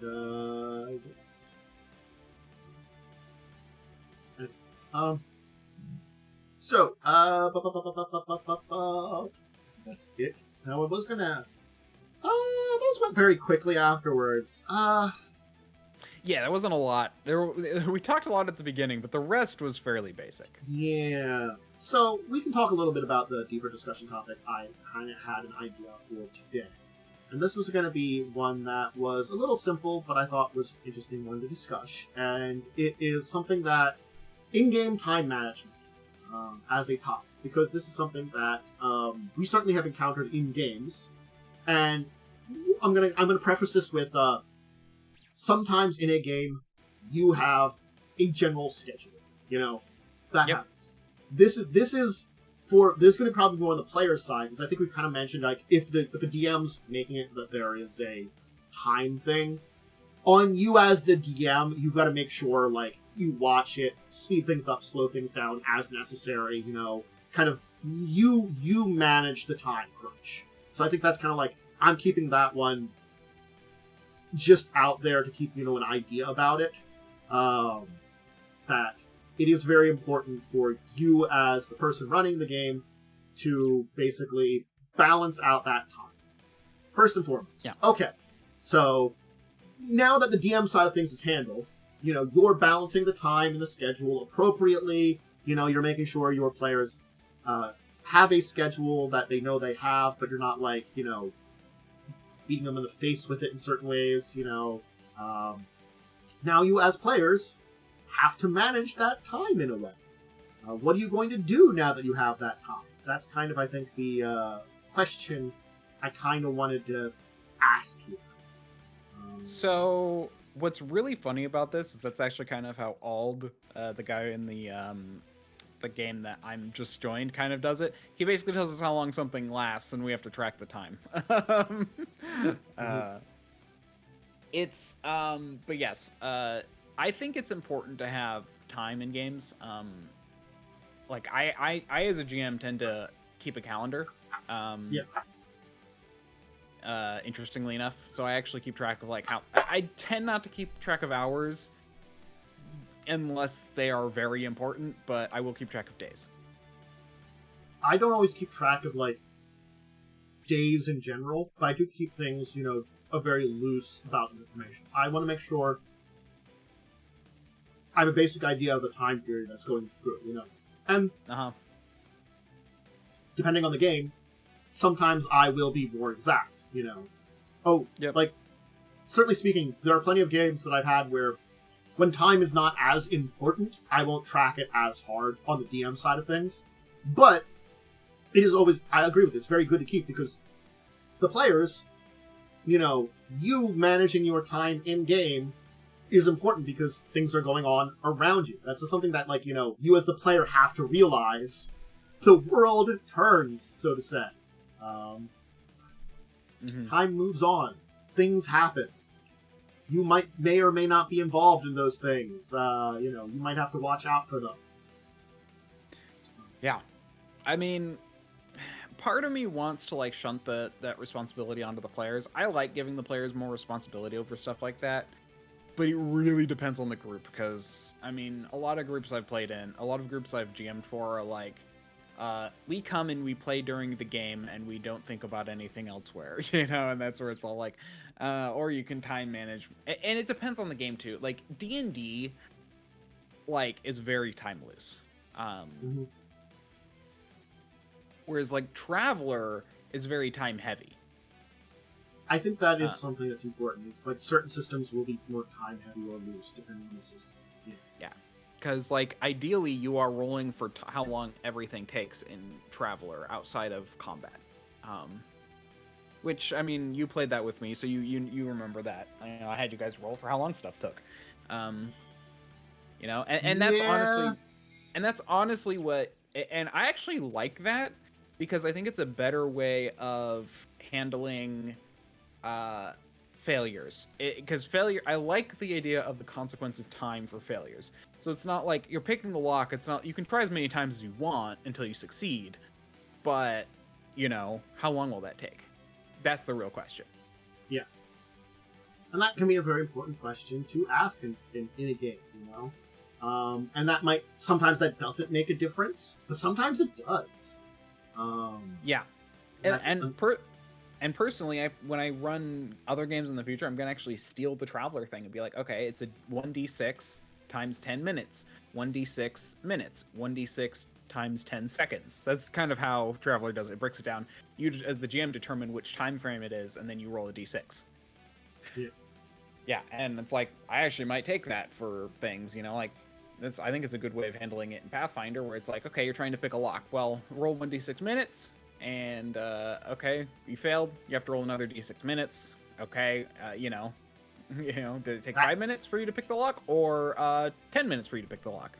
And during that time period, hey, that guard patrol might be coming back now, because you took so much time, or, like, something's happening.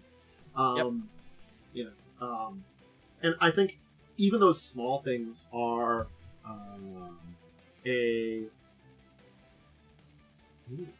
because I think just even having the players roll for time kind of actually ramps up the tension of the game a bit, which I like. Because it's like, oh, okay, I'm picking a lock. How long is this going to take? I want to get a low number here. Because even 5 minutes, even if I roll a 5 and succeed on my first try, that's still 5 minutes, Yeah.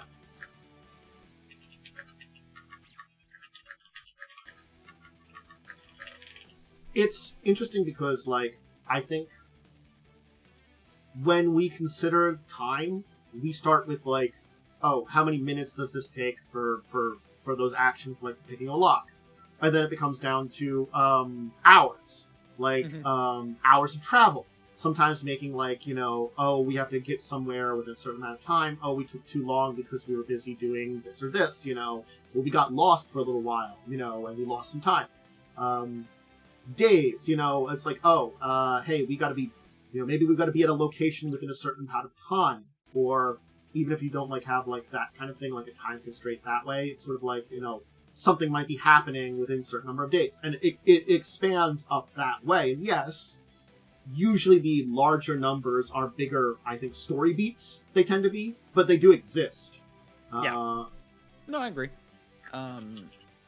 In fact, there is a whole thing about if you have major factions, it's usually good to have the factions take actions once a month. And so it's like, it depends on the game, between once a week to once a year. Generally, they're once a week, once a month, or once a year, depending on your game and how fast the factions are moving. Yeah. But it's generally good to keep in mind that, like, okay, factions are doing things in the background. If you take too long, they may come in and assassinate the person you were sent to save, because you took too long and the faction took their turn and killed the guy. Yeah.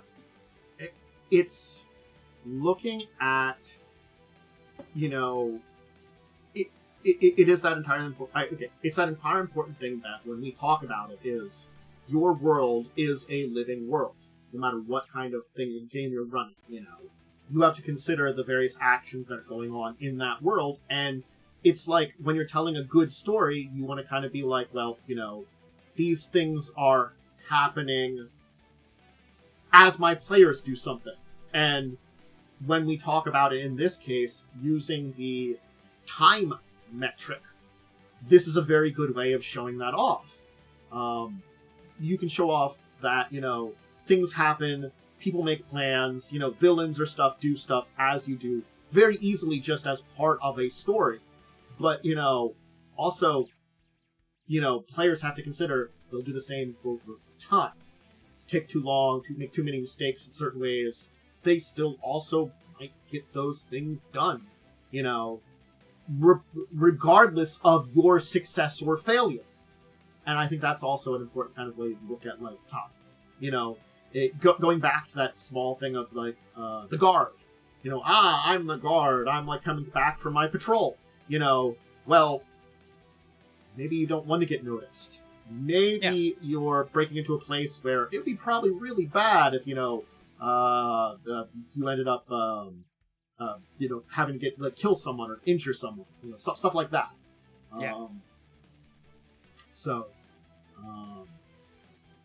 It's...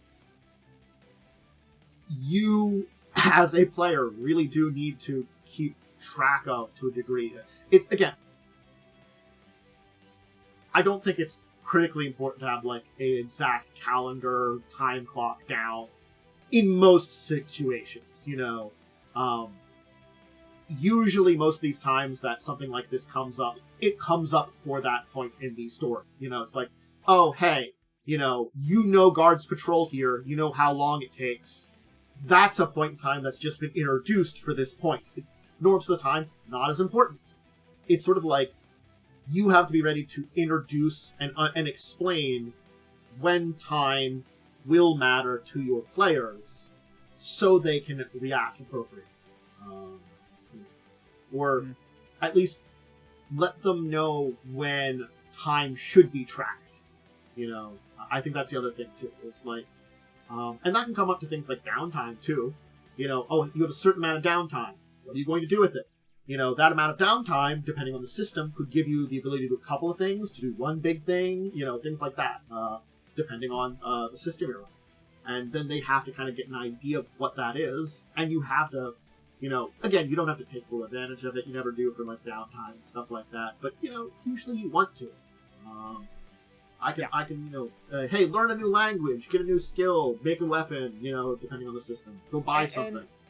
And this is why I like GMs thinking about time, and why I think it's a good idea, because having time, knowing the time frame means you don't have to basically be pressure your players into constantly going, because a lot of the times you're pressuring your players into just next thing. But in the long run, it's like, well, if you think about how long it should take, or it's like, oh, if you decide it takes a couple of months for this to happen, you can then give your players downtime rather than making them having to go from thing to thing to thing. And downtime is fun. Sometimes it's fun to have the time to craft something, or to stock up on potions because, or, build a bastion or whatever. And again, it harkening back to, I think we've talked about it from the GM side, when like a time constraint, you're introducing that. The players should understand that, and certainly speaking, yes, they should pay attention to what they're doing in that period of time, what they have the time to do, but be loose with them.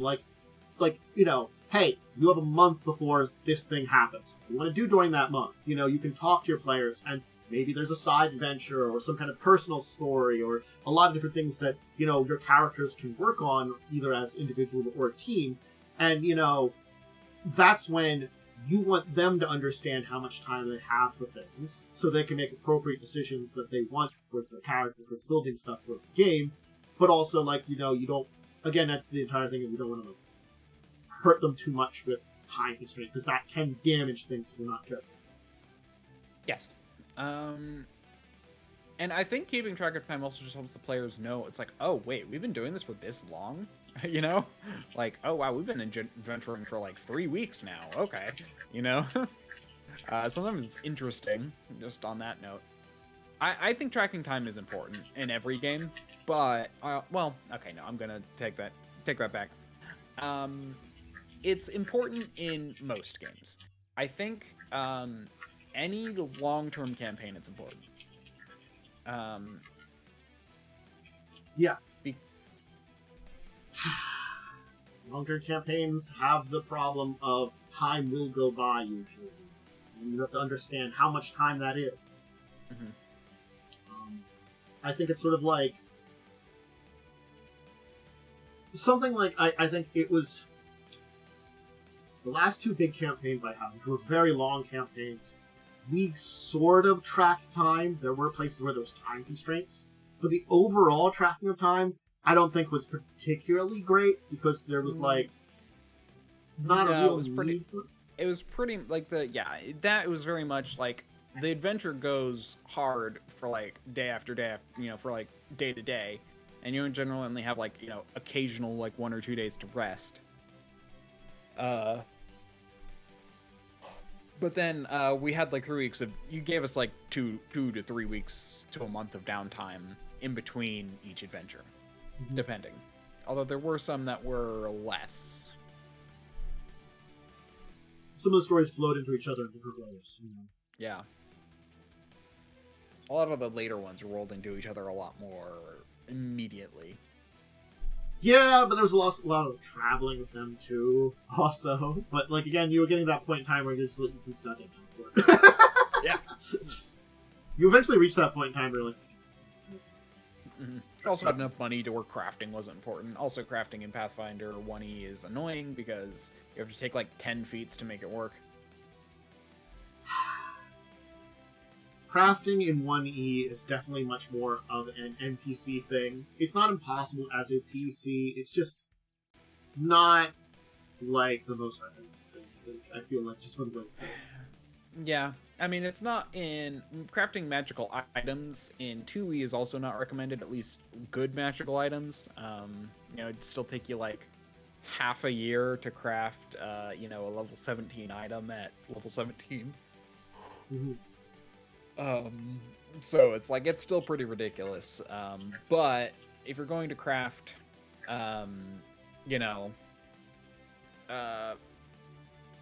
runes or something, which are cheaper, you can do that. If you're going to craft, consumables or like arrows or something, you could do that. That's a lot easier.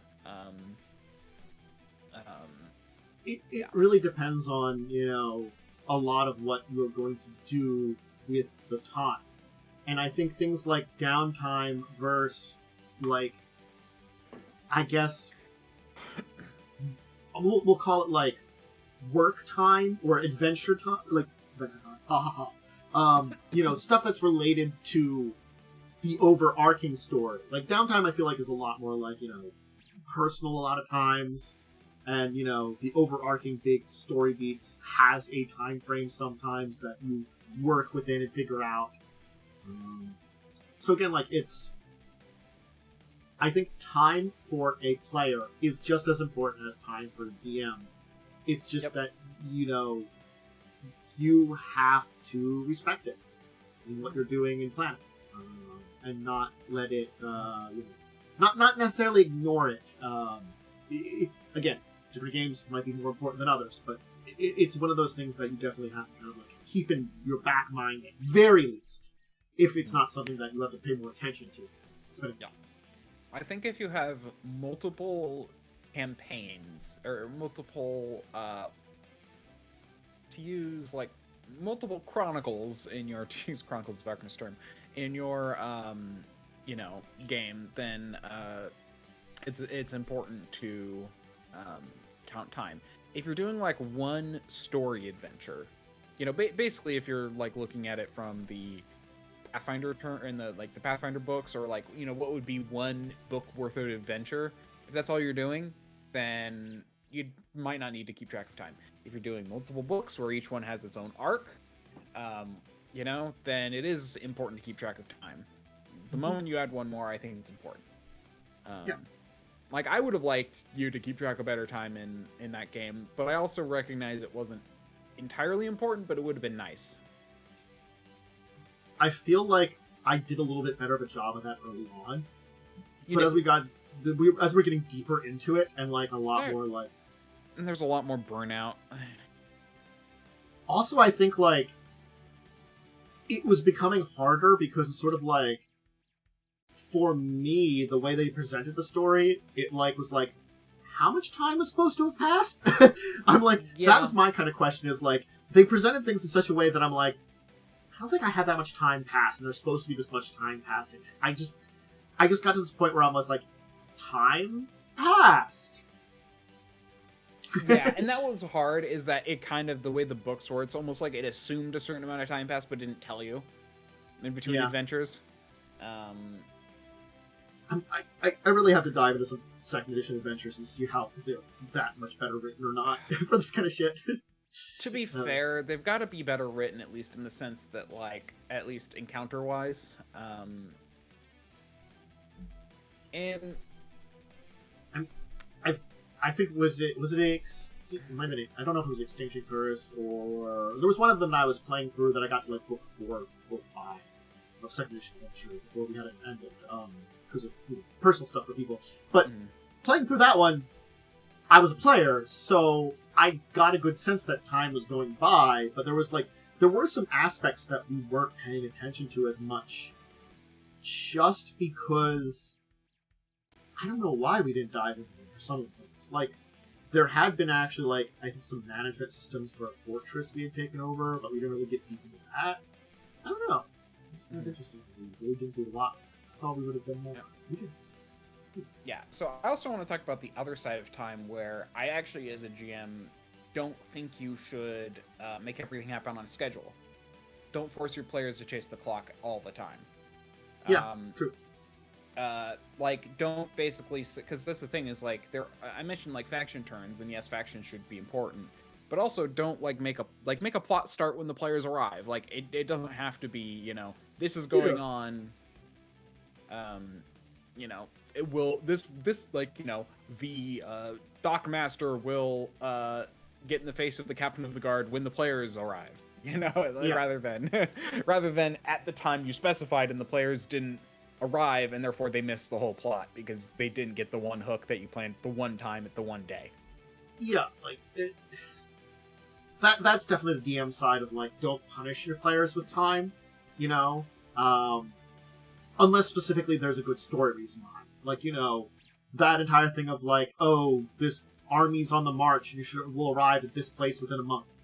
Maybe you can do something to help stop that. Well, if you either make wrong choices or go somewhere else and do something else and waste that time, hey, maybe you find that town destroyed, you know, but that's probably the part of the plot point too, you know, and whether you can interfere. But yes, that smaller thing of, like, as you were saying, the guy getting in an argument, have that when they arrive. Like, the stuff that's like that's the plot point, that's the plot information. Don't punish the players because they didn't know because they decided to take a detour on their, like, you know, planetary journey to try and do some trade. You know, it's like, oh, well, this was going to happen on this day and you guys just arrived by then. So, you know, it's like no invisible decisions based on time, you know? It's like, I think that's one of the reasons that I got so annoyed at the two Pathfinder CPR chief, the Kingmaker and Wrath of Righteous. There was a bunch of stuff related to time in those. Yeah. I think that was one of the things that really annoyed me in those. That, like, there was, like, always, like, it was better in Wrath of Righteous, a little better, but yeah, they had, like, a ticking clock a lot, and it just, you know, and sometimes it was, as you said, an invisible ticking clock, you know.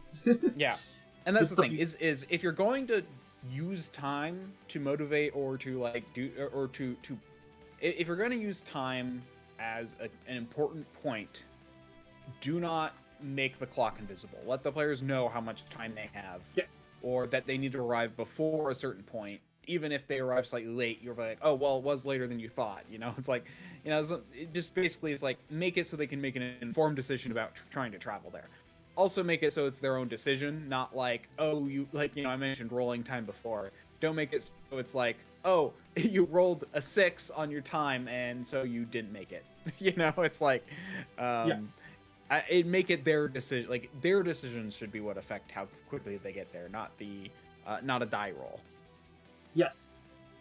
It should be, like, if players choose to do something that, you know, will make them late to something, that is a choice of the players, not a die roll. Like, you can have effects of the die roll, like if somebody rolls badly or something, like, but I would say, like, for that, you know, rather than having them, like, miss something, like, you know, like, maybe, like, if you have to navigate something to get through the secret passage to get to the town that's going to be attacked, rather than arriving right beforehand, if they mess up with doing that, maybe you arrive in the middle of the siege or something like that, you know. So they're like, we're still here on time, but we have a lot less time to, like, you know, fuck around, you know, in town or something like that.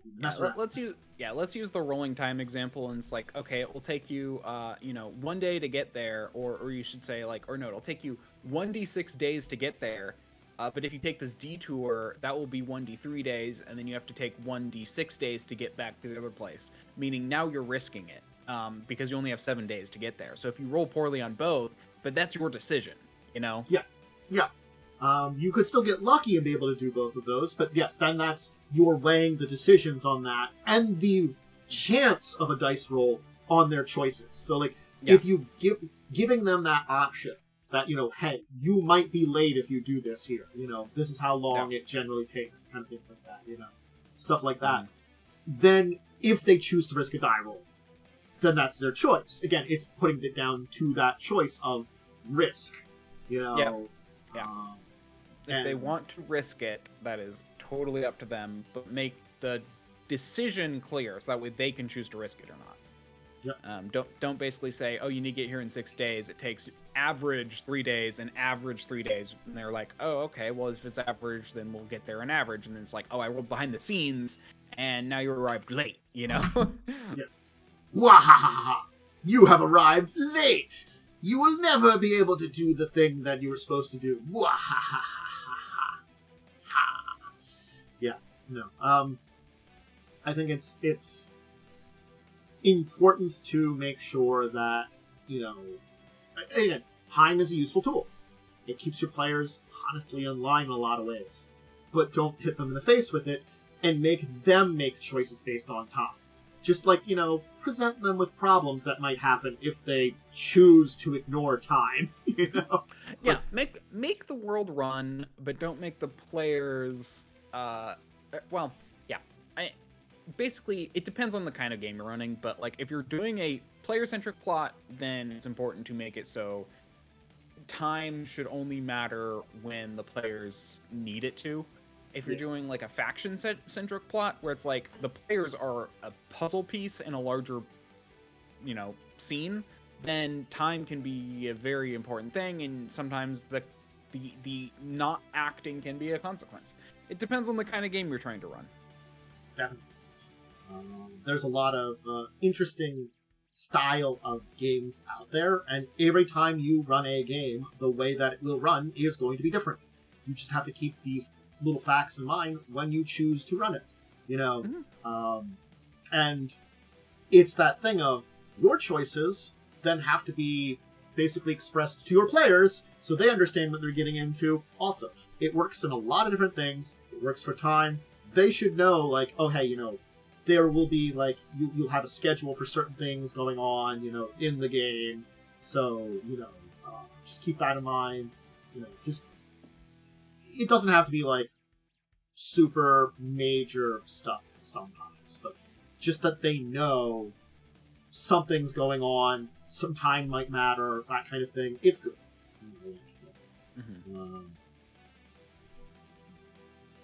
I think it's one of those things because time isn't like it's never going to be like a be-all, end-all factor, usually.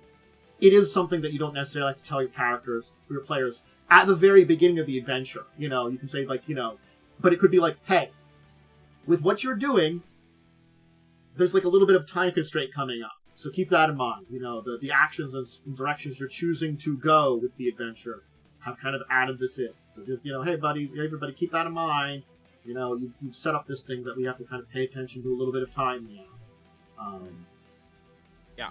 I mean, also, if your players are willing, let them keep track of time. Take a duty off you if they're willing. I mean, it depends on the group. Like, I've had groups where it's like, they will not do extra work, so it's like, you have to do everything. But then there are some groups who are like, I mean, I'm tend to be that player where it's like, the GM says, hey, can you keep track of this for me? I'm like, sure, I'll do the extra work. I mean, the Pathfinder 1E game, I was spending like an hour a week organizing an hour every other week organizing our, items. The items. Look, I did a lot of that. I was really bad at organizing that. I just made the item list and kept track of it. But it'd be like, what page was this on? Because it's on pen and paper, so it's like, where did I write down? It's like, which of these, like, lined papers did I write down this, like, last thing we got, It's the disadvantage of not having electronic, is you just have to be like, I got a lot of pages of stuff. Oh, I gotta erase this from the page. Yeah. Because honestly, if your player, like, I mean, I've heard of, letting your players keep track of enemy health, so that way you don't have to. I say, let your players keep track of time. If, you just say, hey, this, okay, you guys take a long rest, and they can be like, okay, cool, mark the next day on the calendar. Yep. There's definitely a lot that can be... that time can matter a lot, and you just have to kind of work with it, you know? Mm-hmm. Yeah, there you go. There's a little bit of a discussion on in-game time management, both from player and DM perspective. But because again, it's like it's going to be you're working between them, but like that's a little bit more player focused. But you know, I mean, both sides is important for kind of managing it and kind of understanding the time in game. Mm-hmm. How about we talk about our week in gaming? Did you do anything last Saturday? Last Saturday, no. Okay. So then Sunday, that was... What's Joe's game this week? That we did have Joe's game this week. Okay, I'm just making sure I'm remembering my brain correctly. Good brain. You've done good well of thinking of things. So, this is interesting because it's sort of like... I understand where the direction went in the game, yeah, and where it was such a disconnect between how things were presented originally. Because Joe was like, yeah, the Shemeshka was originally kind of the big bad of the story in the original one. That we're walking away from that story to a different story. So it's like, oh, now I understand why she was so much more reasonable than it sounded like she was going to be. Yep. Because she's not our main villain. Yeah. I mean, she still is a villain, but she's not our main villain. Yeah, she's not our problem of a villain. We can kind of like get away from our questions of morality and stuff like that from her horrible torment and changing Modrons into slot machines forcefully. She was going to erase their memories of it. She ate her. Yeah. I'm like... Like, I'll release them eventually. And it's like, okay. Just need them to not while I'm doing this other thing. It's like... I'm like... My thought is... My whole thought is like, wait, so... How do you... So your slot machines are new? And... you've only been using... You only plan to keep them temporarily? That's my disconnect where I'm like, this doesn't make a lot of sense, but otherwise. No, I think the entire thing didn't make a huge amount of sense on the surface, but I understood why it was presented that way, because it's sort of like Joe was just basically trying to get us from point B to point D or something like that, you know. He's trying to get us some experience and levels between 2 points, and I get that. Yeah. But again, I'm not gonna lie, but the more I've heard of the Planescape adventure, the less I'm interested. Yeah, no, the Planescape adventure sounds like a mess. In fact, I've heard that from several people. So yeah. So I'm glad he was able to use parts of it. I'm interested to where he will go now with the story and how farther we're going. I'm curious on that end. I don't know where the end goal for the adventure is right now, because we are like a pretty good chunk into it. I feel like we're probably about halfway through it, based on my guess. I can see that, but it feels like maybe like it's been like a little bit more than that, like maybe 2/3, maybe even 3/4. I don't know, but I don't know what level we're supposed to get. No, because I mean we basically got here. What's hard is basically we got here and then we hit a filler arc. And so I would say if you excluded this filler arc, we probably were about 1/3, but with this filler arc, we're now at about half. Yeah. You see what I mean? That's assuming you follow kind of a more standard plot arc, but I don't know. Which is debatable with Joe. Not saying just because he's not a storyteller in that sense. I think he can write something well, but I do not think he expresses that as well when it comes to role-playing games, from my experience with him.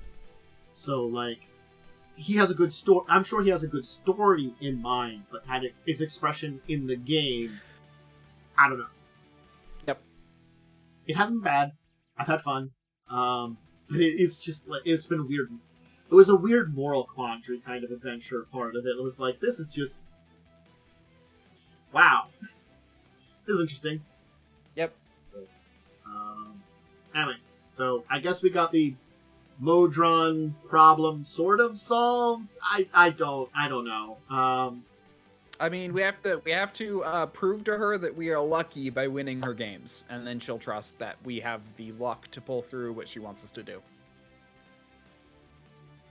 Yes. That's what we're on next. Did you do anything on Monday? No.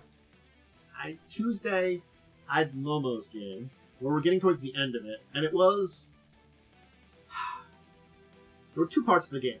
First part was visiting a bunch of towers and basically getting, like, a spark of divinity from, like, sealed gods or something from those towers, you know, kind of thing like that. From sleeping gods, maybe is a better way to say that. And then we had an entire moral quandary of a lot of different things, because, like, a bunch of players basically wanted to be like, well, we found a way that we can awaken into, like, godhood with this. Let's become gods. Or we can, like, you know, give them to a divine being, and that can use them all to become, like, a very powerful god, that we don't have to worry about it. But then we also learned that those divine sparks, if we do awaken into godhood, because they're sparks of another god, we would become those gods eventually. Interesting. Yeah. So, I think we're going to awaken them now, but after they're awakened, we're going to give them to that divine being that we kind of agreed upon after we're done using them. I really, as my character, I really don't necessarily agree with this, but it was just, like, it was this weird thing that, like, some of the characters were so gung-ho on this entire thing. So we had, like, an entire half session discussing things. And so it was an interesting kind of, like, little thing. So I don't know where things are going with the story for certain characters and stuff like that. It'll be interesting to see where we end up.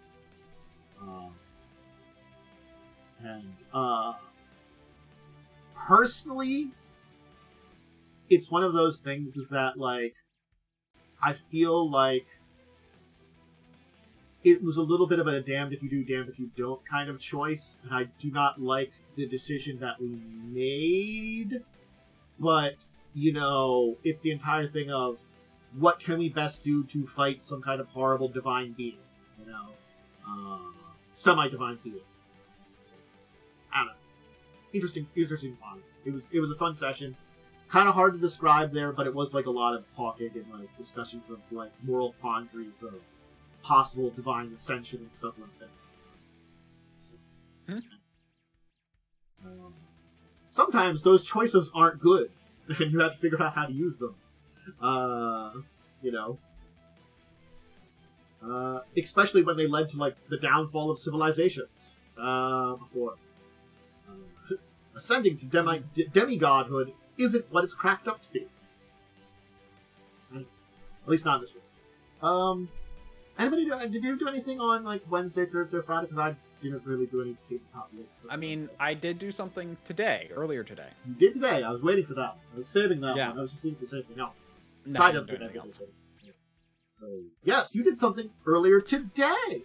I joined a new game. I'm now in the All Dragon Spelljammer game on his stream. So, yeah. Mm-hmm. And, we were discovered on an asteroid being shipwrecked, because it's Spelljammer, so space. And then we basically, as we were leaving that, one of the Umber Hulks that destroyed our ship, apparently was still, like, floating around in like, hibernation, and attacked the ship. I missed all my shots, and did nothing to help kill it.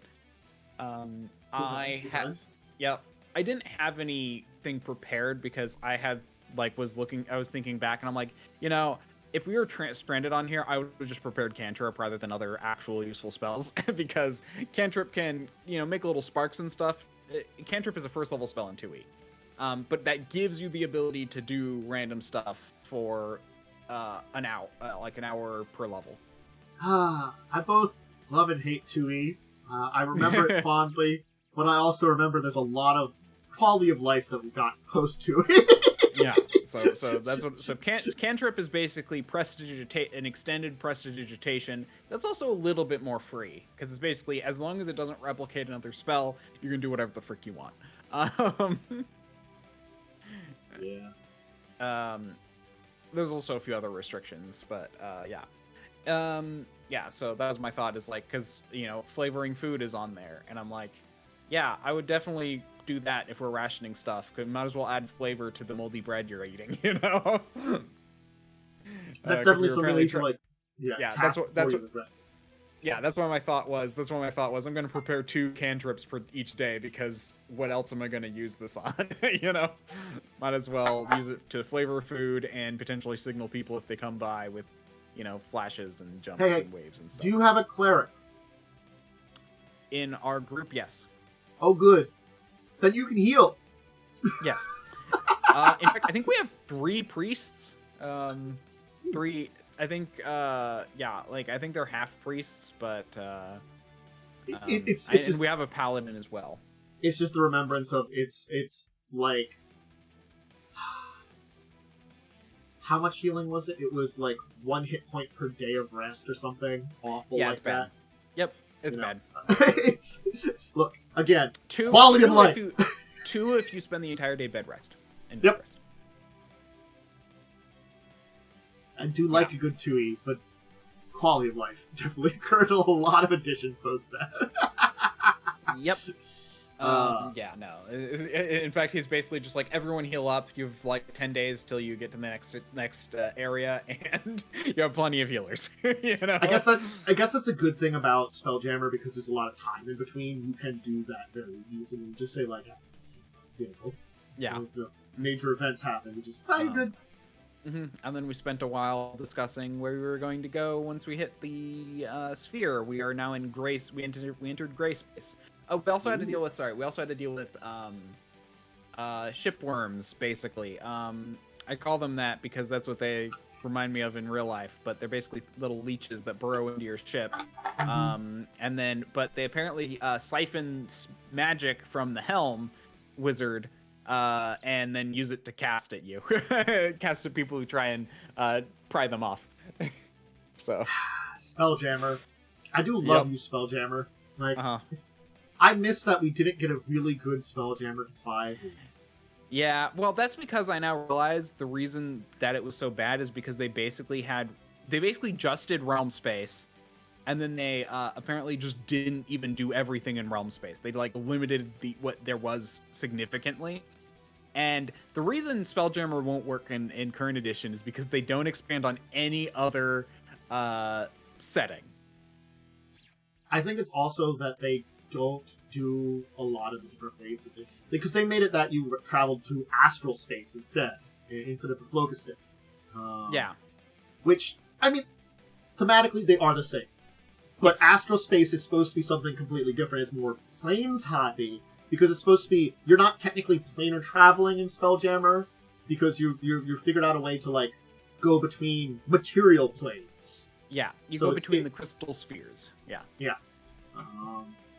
So it's traveling material planes. You can't get, like, that's the thing about like the version of 5e Spelljammer. Probably could go to like the outer planes and stuff while doing that. Yeah. Thematically, which really doesn't fit Spelljammer. I mean, that's the way they did it. I think to limit it to realm space, because they didn't want to expand any other. They didn't want to explain gray space, Kryn space, great space. All the other. Even though they've introduced a lot of things, they're like they're not connected together. Yeah, I mean. That's the fun thing I like about 2E and TSR is that they're basically like, oh, all of these worlds exist, like in the same universe. Well, I think that's why it's fun that Paizos like, oh yeah, Earth exists. It's like Earth exists. Now, granted, it's like I was looking at it and like I saw the numbers and it's like it's if you traveled from Galarian as of the current year in the world to our world, it would be 1930. Yeah. So, hey, ever wanted to visit 1930s our world. So what you do is you start in Greyhawk. You then get on a Spelljammer ship, go to realm space, then use realms, and then go to in Toril, you then find a portal to get to Earth, and then from Earth you get to Galarian. Then from Galarian you wait a little bit, and then you go off on the Spelljammer campaign. Then you go off to the Starfinder campaign. Yep. then you somehow put yourself into suspended animation until you're on Absalom Station. You're like, how did I get here? I guess I'll just go off the space travel here. These are much better ships than I had before. They're like Magitech rather than just tech. Or just magic. And that's how you and that's how you have a really, really weird campaign that I now want to run. Kind of like that idea. Well, it's sort of like I've also always been tempted, because Earth technically exists in Star Wars, to go from an actual Star Wars to Star Trek campaign, even though I've done like May the 4th where I've like joked at it before. You know, you theoretically could, because Earth is a place in the Star Wars universe, and then that could easily connect up with Star Trek somehow. Yeah, it's a long time ago in a galaxy far, far away, meaning, you know, you can travel to Earth. It just take a long time. Yeah, you'd have to figure out how to travel galaxies, which is not very easy. So what we do is we then go. So while we're on Earthstar, we take a detour on Earth. By the way, while we're on Earth, we mess with some World of Darkness stuff, and maybe some Cthulhu stuff, and then we go to Star Wars universe, then come back, and by that time, it's Star Trek, and then that's when we go back to Galarian, because by then it's Starfinder finally, and we could be like, yeah, we found better starships. Or they were starships. I don't know. They use different technology. Yeah. And that's how you incorporate every system. Yeah. So, and then the last thing we did in the in the game was basically just discuss where we were going to go. I mentioned that, you know, the last I heard of my grandfather, my plot point was that last I heard of him, he was over here, and so we're actually going to stop by there first, which will be interesting. Because my character is trying to deliver a letter from his deceased grandmother to his grandfather. But his grandfather wasn't where he was supposed to be, and I can't find him. Yeah, I really should revisit a campaign setting I wrote years ago based on Spelljammer, but it was also based on Skies of Arcadia. Basically, I took the inspiration from an air world from Spelljammer and combined it with some of the ideas from Skies of Arcadia, because that was kind of an air world kind of thing. But I did it a lot more with the Spelljammer version of it, and then made my own kind of world. But it was inspired by those two things combined. It was kind of like, oh hey, I can kind of pull a little bit of Skies of Arcadia in the air worlds and Spelljammer. What can I do to make this? It's like kind of its own thing. It was a cool idea. Maybe I'll revisit that world sometime, too. Kind of like, you know, I've got worlds I've made before. I can revisit them. Yeah. Maybe I'll do that eventually, too. Anyway, that's a pretty good spot to leave it. That was a pretty good week. That was fun. Yep. Anyway, thank you, everybody, that joined us and hung out today. You know, I hope I answered the question in chat. Certainly speaking, just to reiterate on that question in chat, we will talk about Starfinder 2nd Edition a lot more, especially when it comes out. And now I do own the Star Trek Adventures 2nd Edition book. I still have to sit down and read it. Once I've read it, then I'll figure out, like, if I want to talk about it on its own video on my channel, or bring it up here on, like, maybe doing, like, a comparison from 1E to 2E for deeper discussion or something like that. Because that can be used to helpful, you know, talk about evolution systems, too. We've done that before. So I'd have to read the... Yeah, I'd have to read the rules difference too. I just don't. I honestly, the only time I ever like looked at the rules for Star Trek are during your thing, and I forget them by the next year. So I remember most of them, but I do have to check up on it because I forgot half. But now now that I've got a new edition, I've got to like, crap. I learned the new stuff in the new edition. Yeah, I mean May's only 4 months away. Better start reading. I know. I got to sit down and read it. It's one of my goals that probably to finish it by the end of this month. You know, some of the things I want to get done before January ends. I've been trying to do that, just like, hey, put a couple of small goals beyond my normal kind of like schedule, just for the month. I feel like it's a pretty good way of like, you know, getting some things done, some slightly larger projects. Okay, Thank you for joining me, Warren. I guess you've got a shout out for some things. Yeah, I'm DiamondWyrm. You can find me on twitch.tv/DiamondWyrm or at DiamondWyrm on Twitter. Next stream will be tomorrow, Sunday at 10:30 a.m. PDT. Yeah. You can also find me on Twitter and Blue Sky of DiamondWyrm with DiamondWyrm. Cool. Myself, Test Diamond Dracovin. Here, usually Tuesday through today, Saturdays. You can see my tabletop stuff, my variety gaming stuff. You want to see all my tabletop stuff? I usually put that all up on my YouTube side. Eventually, I'll get a VODs channel. It's one of these. That's one of those goals in mind that I've got. I've got a lot of VOD stuff, so I'll figure that out one day. Let's see other little things that are important to do. I guess. Make sure to check out my social media. That's Blue Sky, Twitter/X, Discord, below. And I can't remember anything else, so I'm just going to say thank you everybody for joining us today. It's fun talk. We got into some interesting topics. I hope you enjoyed hearing about things like the Monster Manual for 2024. You know, I think it's not something I will do, but I'm going to be interested to see how much the changes are actually there. This is one of those ones where it might have a lot more subtle changes than something like the stuff in the player's handbook. So, yeah. Because again, like we found some subtle changes in the player's handbook, but they were kind of like they didn't feel quite enough for the player's handbook 2024. But this one, because like if like let's say 80% of monsters have a little change to them. That's a lot of differences. Anyway. Alright, bye for now. Farewell!